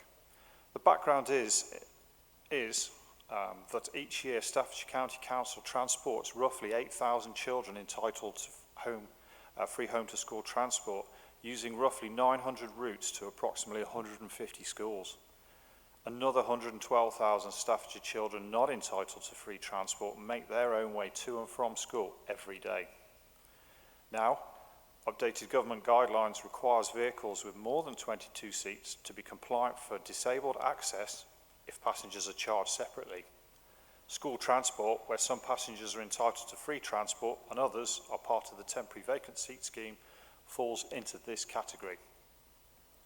The position is that operators do not have enough compliant vehicles to meet government guidelines. Staffordshire joins 13 other local authorities and they are all facing the same issue. Not enough supply to meet demand, and operators will charge more than at present for the compliant vehicles where these are available.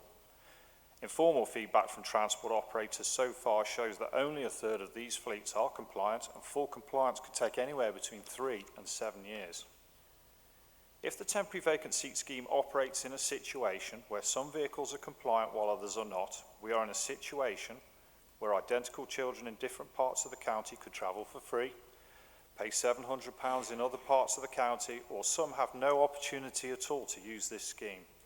We think this is unfair and unsustainable. There is no doubt that part of the challenge lies in the requirement that pupils are now expected to stay in full-time education under the age of 18. Yet government policy has made no financial provision for those who were entitled to free transport under the age of 16 receiving it when they move to further education. And I will be writing to the Department for Education to make this point and press for support in helping our 16 to 19-year-olds and those more predominantly in rural areas as well where transport is more difficult. I'm happy to take any questions, but going forward I will then read out the recommendations. Thank you, Leader. Councillor Parry.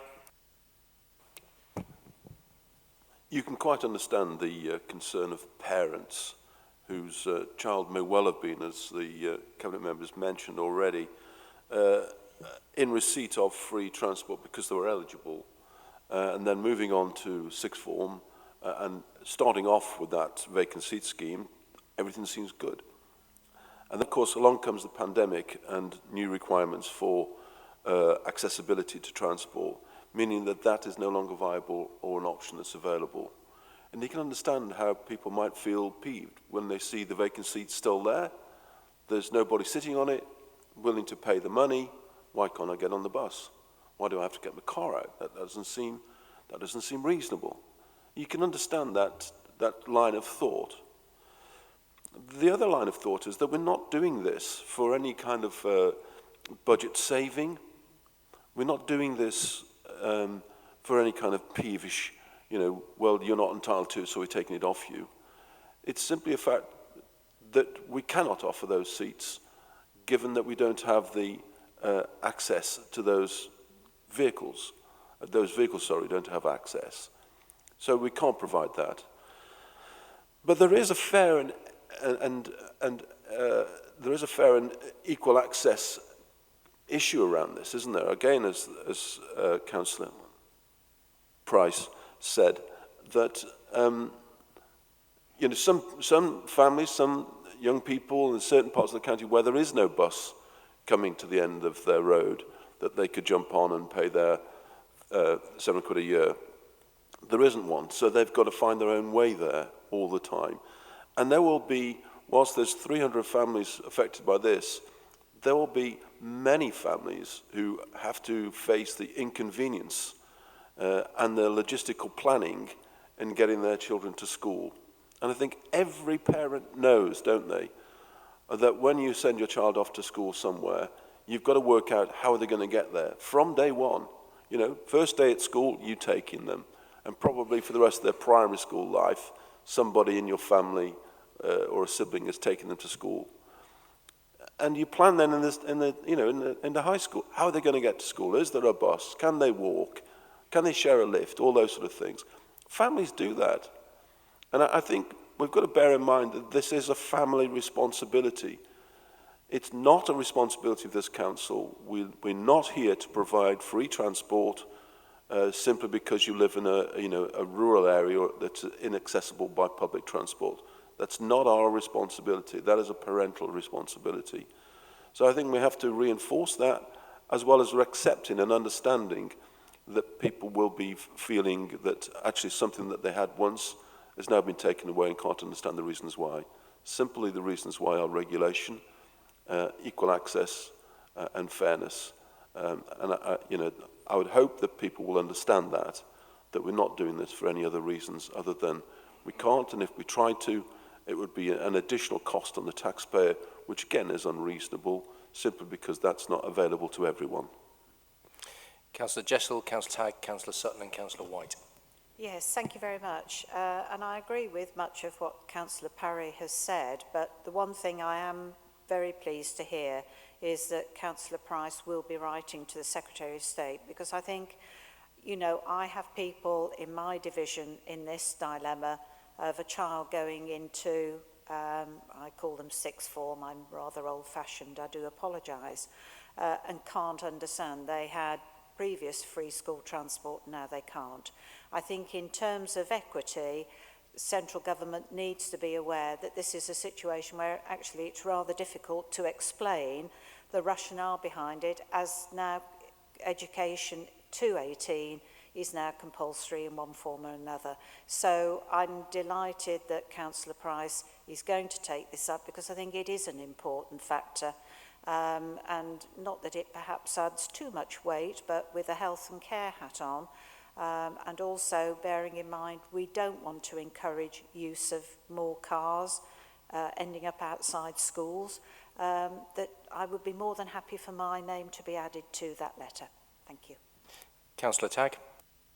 Thank you, Chair. Yes, I think I agree with everything that's been said so far, and I'd like to thank Councillor Price for his work on this, which has been difficult at times and come under a lot of criticism. But I think recommendation E for me is crucial as well, as we do deliver on that. We make sure we look at, working with the bus companies to remodel some of those routes, so that some of those, which are a small number of families, as Councillor Price has said, across the county that are affected, can possibly get some obviously transport via the adjustments that we can bring about. So with that, I'm really pleased that recommendation E is there, and also echo what Councillor Jester said about writing to the government as well. Thank you. Councillor Sutton. Yeah, thank you, Leader. And build on the comments made by the previous speakers, and emphasise the fact that every child entitled to school transport within the county gets it, and we do that, I think, particularly well, and we've encouraged, where at all possible, those children to use public bus services, and it's helped enhance some of the public bus services available by getting children onto these services. And I think at the end of the day, this comes down to something that is equitable, and it's quite clear, particularly from what Councillor Price and Councillor Barry said, that a solution to this can't be found, and an equitable solution cannot be found. It's important that what we offer and what we provide is equitable to all people across the county. And for those reasons, I would support the proposals today. Councillor White, then Councillor Williams. Thank you very much, Leader. So I was Councillor Jonathan Price's predecessor in this role, and this issue was a live issue then. It's been a nettle waiting to be grasped for some time, and I pay tribute to him for grasping it. It is important that we reach a solution to this issue, and I think that the solution that's proposed is the fair and equitable one. The only other point that I'll make is one of timing, and whether it was a question of timing or lack of bravery that I didn't deal with this in my time as the Education Cabinet member, you can judge for yourselves. But of course, because of the challenges of the pandemic, which meant that we had to suspend our school transport, and we had to suspend this scheme, that there is no parent in Staffordshire who has not had to make alternative arrangements for getting their child to school.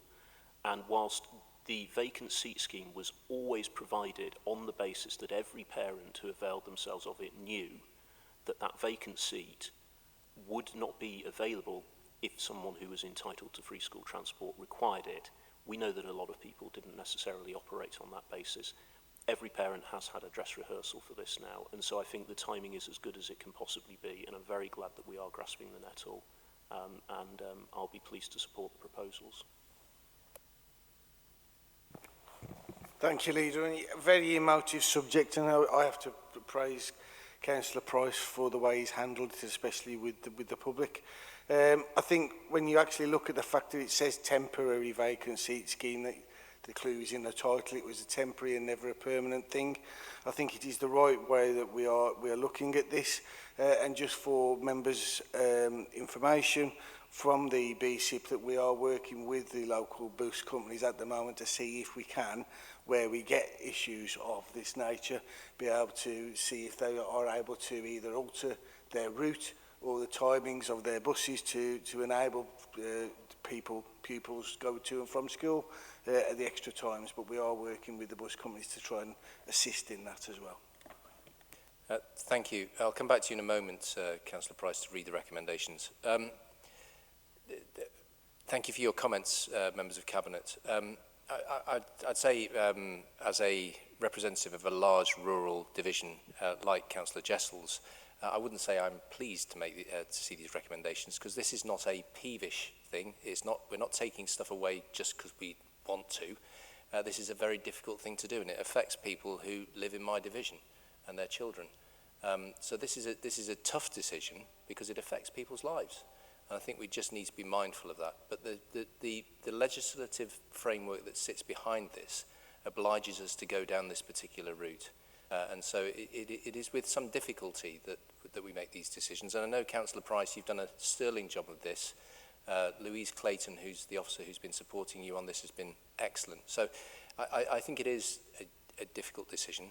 And I'm having met a couple of the families, severely affected by this, I understand their angst and anguish caused by this decision looks like we may well be taking this morning. So, Councillor Price, if you could read the recommendations for us, I'd be grateful. Thank you, Leader, and thank you everybody for your comments as well. I would just like to say, particularly Clive Thompson, Louise Clayton has done a sterling job behind the scenes, and Dominic as well, who continues to work with commercial bus companies to look at routes supporting children as well that aren't entitled to transport, and that work will continue, and I appreciate the comments that you've raised as well, Councillor Williams. So the recommendations are that we note the outcome of the temporary vacant seat scheme listing exercise carried out between the 31st of August 2021 and the 12th of October 2021. B, consider the recommendations for the future of the temporary vacant seat scheme and mitigating factors. C, agree to terminate the home to school transport vacant seat scheme. D, agree to review and consider reinstating the temporary vacant seat scheme once the availability of public service vehicle accessibility regulations, compliant coaches significantly improves in the Staffordshire coach market. And E, to ask the Council's Transport, Operations and Future Connectivity team to work with bus operators to see if existing bus routes can be extended or altered within available resource so as to provide travel opportunities for some pupils impacted by the PSVAR legislation. Thank you. It is moved. All those in favour? The item is agreed. Next item on the agenda is the formal report from the Local Government and Social Care Ombudsman regarding SEND. Councillor Price. Thank you again, Leader and colleagues. The Local Government and Social Care Ombudsman has found the Council at fault in a historic case in which the Council allowed matters to drift and took too long to resolve the issues that parents had raised. This was at a time when demand for educational health and care plans had risen sharply and had put staff under extreme pressure. Extra investment has since been made in the team handling EHCPs, but there continues to be demand on our system. And the full report from the Ombudsman is enclosed. Staffordshire is experiencing the same increase in demand as elsewhere in the country. We all know that SEND review is required as resources are not currently keeping pace with demand, and that is due next year. As part of the children's system transformation, we have further increased our SEND resources and continue to review our processes to provide a better, more responsive service to support the thousands of children and young people with an educational healthcare plan. As our new systems bed in, we have developed a plan and will continue to keep under review the processes. Our new head of SEND takes up his post in the spring term. I look forward to working with him, and that will give us even further capacity to improve our services to children and young people. And we are continuing to provide support for early help through our SEND district model through a graduated response which will provide support early and avoid escalation, thus providing the opportunity to review all of our EHCPs within the time frame required. Thank you. You want me to move on to the recommendations? So, recommendation A, consider the formal report from the Local Government and Social Care Ombudsman in relation to the failure to review and update a young person's EHC plan.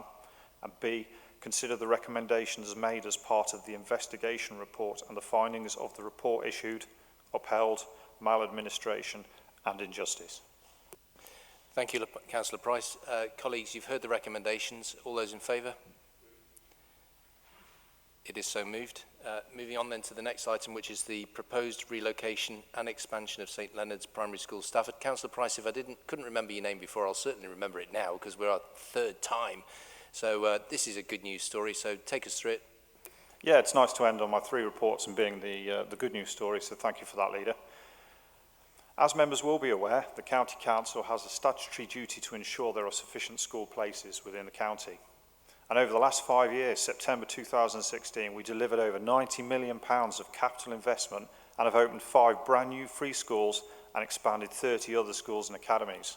And a record I'd like to say I've taken on from previous portfolio holders, but moving forward, I'm extremely proud of the work that this authority does around this. St Leonard's Primary School in Stafford is rated good by Ofsted, and the proposed £4 million+ project serves 2 purposes. 1, an expansion to provide additional school places for families from around 800 new homes nearby, with the potential for even further expansion. And 2, a short move from the current Victorian building on a cramped, congested site into a light, airy and modern learning environment, including, for the first time, an on-site playing field for the children. Following a positive local consultation, I recommend that we now move to the next legal stage and publish a statutory proposal in the newspaper and across the local area. This will provide a 4-week representation period for anyone to submit comments on or objections to this proposal. The second recommendation would authorise the Deputy Chief Executive and Director of Families and Communities to approve the statutory proposal unless major objections would deem a Cabinet decision necessary. If everything progresses, including the separate planning application, we would see the Kingston Centre once again open to local pupils in 2023, exactly 35 years after the old Kingston Middle School closed its doors. It would be very nice to see a school back on the site. And I finished school in 1988, so that's how long it's been. I believe this is an excellent proposal that benefits the community, the school, and existing and future pupils. It demonstrates our commitment to investing in education, communities, and supports our vision for everyone to be able to prosper, be healthy, and happy. Thank you, Leader. Give us the recommendations, please. Recommendation A, approves the publication of a statutory proposal for the proposed relocation expansion of St Leonard's Primary School in Stafford. And B, subject to no major objections to the proposal, the Deputy Chief Executive and Director of Families and Communities can be authorised to implement the proposal at the end of the representation period. Thank you. An excellent good news story. Ladies and gentlemen, you've heard the proposal being moved. All those in favour? That is unanimous. Thank you. Moving to the next item on the agenda is Diversity and Inclusion, Principles, Objectives and Action Plan. The County Council has an important role to play in promoting diversity and inclusion, both as an employer and as a leader in the community. It is important for our progress to be measured publicly and for us to remain proactive in ensuring that we continue to move forward and challenge prejudice in whatever form it takes. I want those who work for the County Council, those who come into contact with it, and for the wider population of Staffordshire to know that this authority is committed to equal treatment and opportunity for all. The report provides an overview of our equalities duties and the outcome of recent work to identify how we can further strengthen our commitment to promoting equality, diversity and inclusion across the Council and Staffordshire. The report seeks approval for the adoption of a set of equalities, diversity and inclusion principles and objectives. Included with the report is a proposed action plan to deliver against the proposed objectives. My recommendation, ladies and gentlemen, is that you adopt the Equality, Diversity and Inclusion Principles, Objectives and Action Plan as part of the County Council's commitment to promote equality, diversity and inclusion. I move. No speakers. All those in favour? Thank you. That is agreed. Moving to the next item on the agenda, which is Chatterley Valley West Project Update. Councillor White.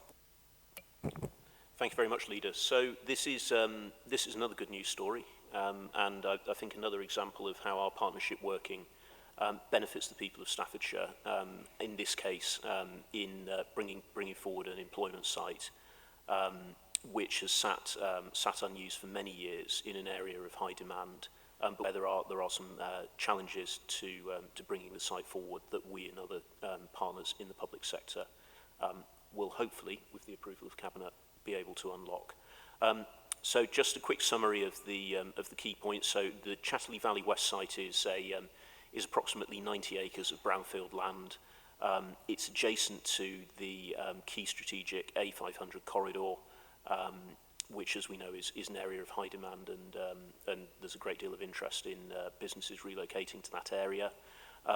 The site that we will hopefully be able to unlock with our funding contribution is expected to be able to accommodate 1.17 million square feet of industrial and commercial development, which we anticipate would generate around 1,700 new jobs and about £67 million of gross value added economic benefit.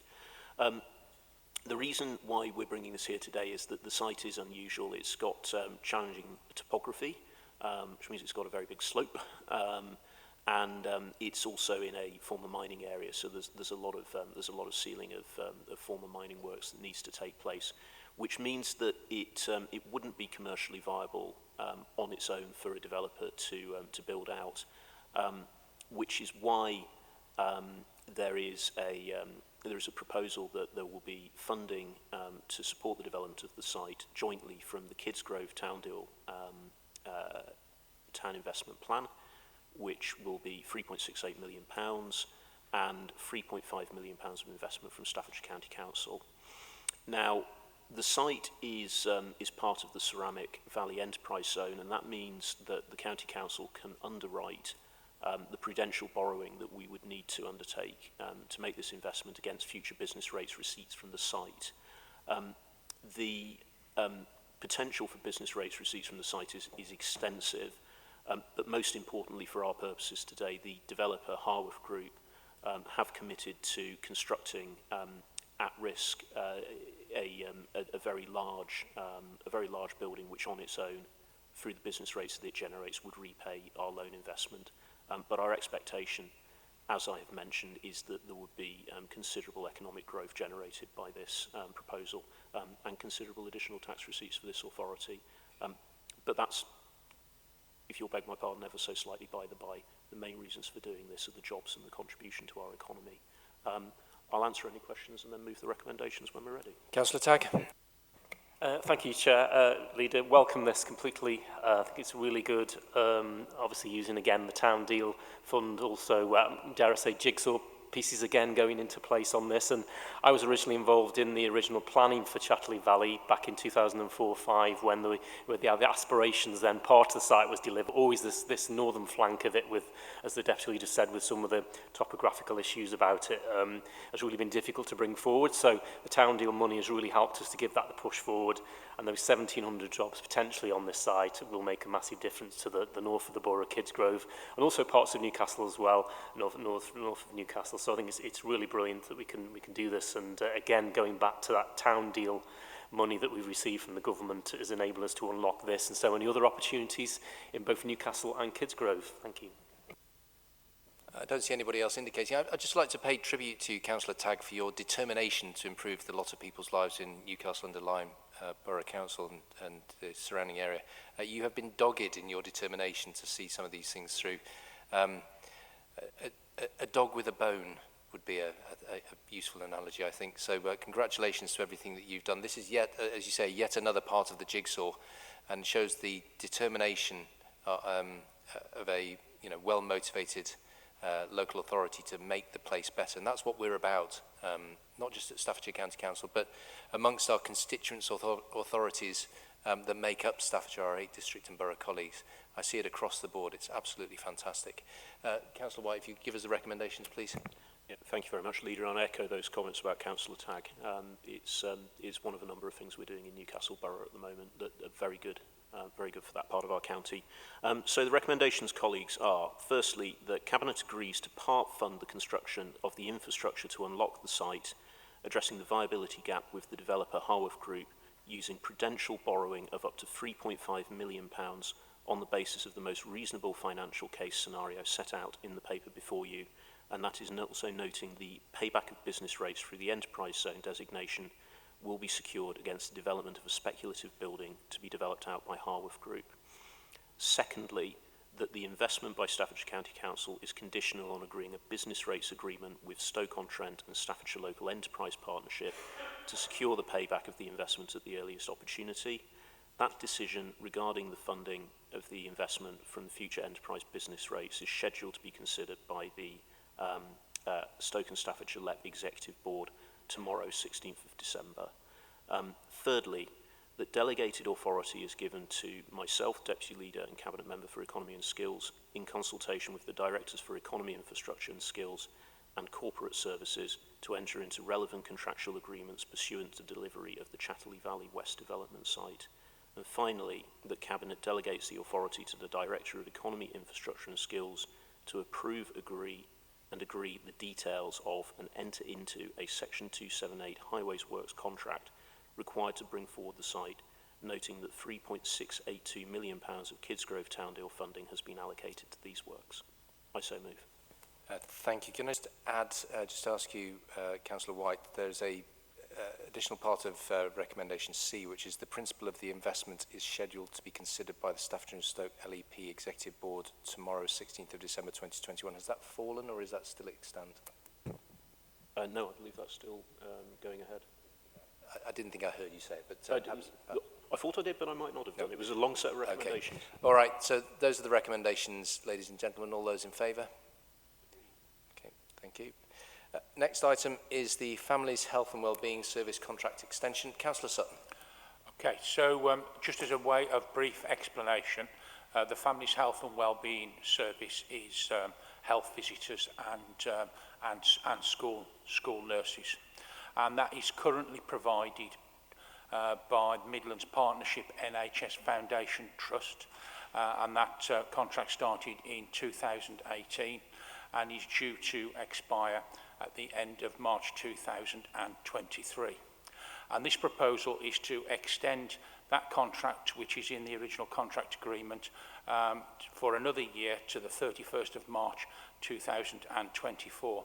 And opting to extend this valuable service for 12 months will allow us to carry on supporting those who need it, while allowing a suitable period to consider recent events and how we ought to deliver this help in the future.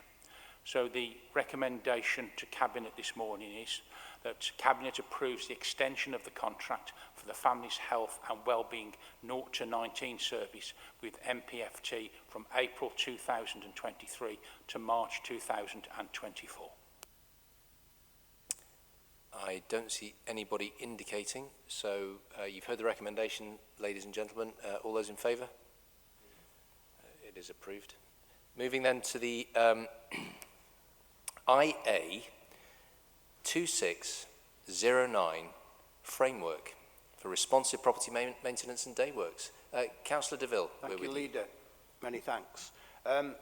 Colleagues, the current framework for responsive maintenance of our council estates and buildings expires on the 31st of May 2022. So it's important that we establish a new agreement.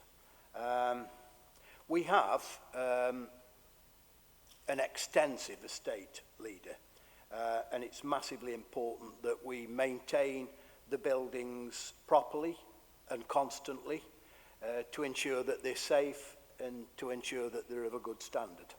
I always say, Leader, that these frameworks ensure that we always achieve very, very best value for money for the Staffordshire pound. I also place great importance on providing opportunities for local businesses. And in the last framework, 32 suppliers were appointed to conduct this maintenance work. So it certainly ticks the box for maintaining and looking after our buildings. It ticks the box for ensuring that we get very best value for money. And it also ticks the massively important box about further developing our local economy. So having good term and long-term relationships with these preferred local suppliers enables us to maintain the standards of our infrastructure. It saves time in procurement process, and it provides a real and definite boost for our local economy.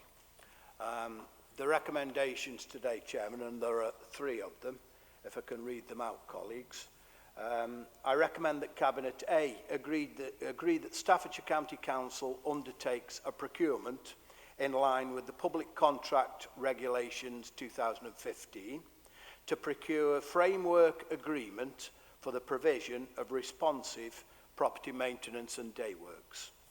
Secondly, to agree following the procurement process that the successful suppliers be appointed to the framework agreement for the period 1st of June 2022 through to the 31st of May 2025, and that dependent on the quality of their delivery, that the 12-month service extension be implemented to a final contract end date of 31st of May 2026.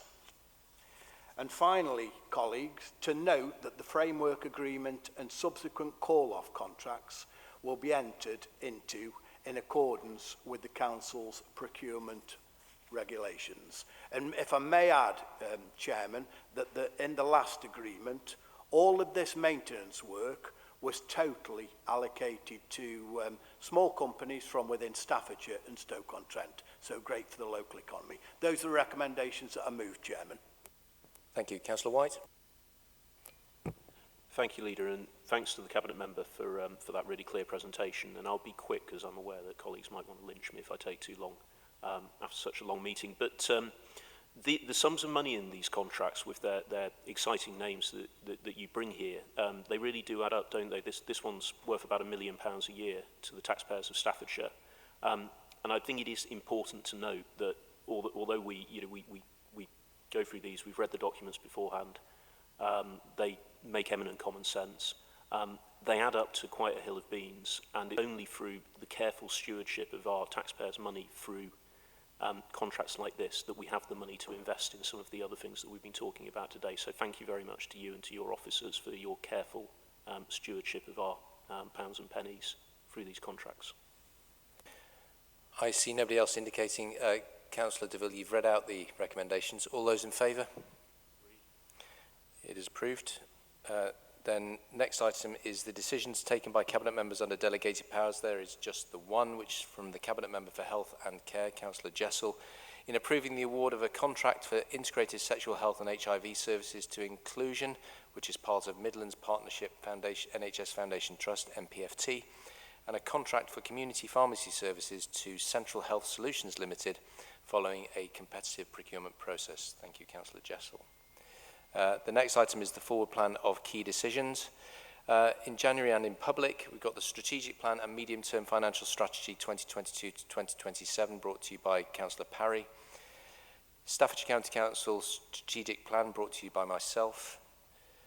Economic recovery and growth enhancing delivery, brought to you by the Deputy Leader, Councillor White. Options appraisal for the future commissioning model of supported living services in Staffordshire, brought to you by Councillor Jessel. Strategic plan and medium-term financial strategy, brought to you by Councillor Parry. Moving forward to February, in public, potential joint coroner's service business case, brought to you by Councillor Wilson. Business case for care home developments, brought to you by Councillor Jessel. Integrated performance report, Q3 21-22, brought to you by Councillor Parry and myself. In February, in private, Entrust service delivery agreements, brought to you by myself. Moving to March, in public, schools capital programme, brought to you by Councillor Price. Highways and Transport Capital Programme 22-23, brought to you by Councillor Williams. I'm looking forward to that one, Councillor Williams. Into April, in public, Staffordshire Rural Economic Strategy, brought to you by Councillor White, the Deputy Leader. Integrated Performance Report Q4 21-22, brought to you by Councillor Parry and myself. And that's the forward plan of key decisions.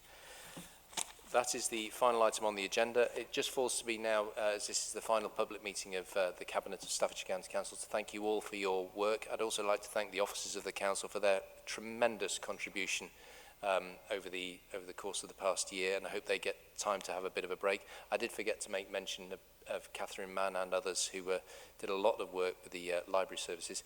And finally, to Kerry Ashdown, our local democracy reporter, who diligently turns up to our meetings and doesn't get to have a say, but certainly gets to report on what we say, and thank you for everything you do. The reporting of democracy is vitally important to all the people that we represent, and I thank you for your diligence, and I hope you have a great Christmas and a good New Year. Ladies and gentlemen, that concludes the meeting. Thank you.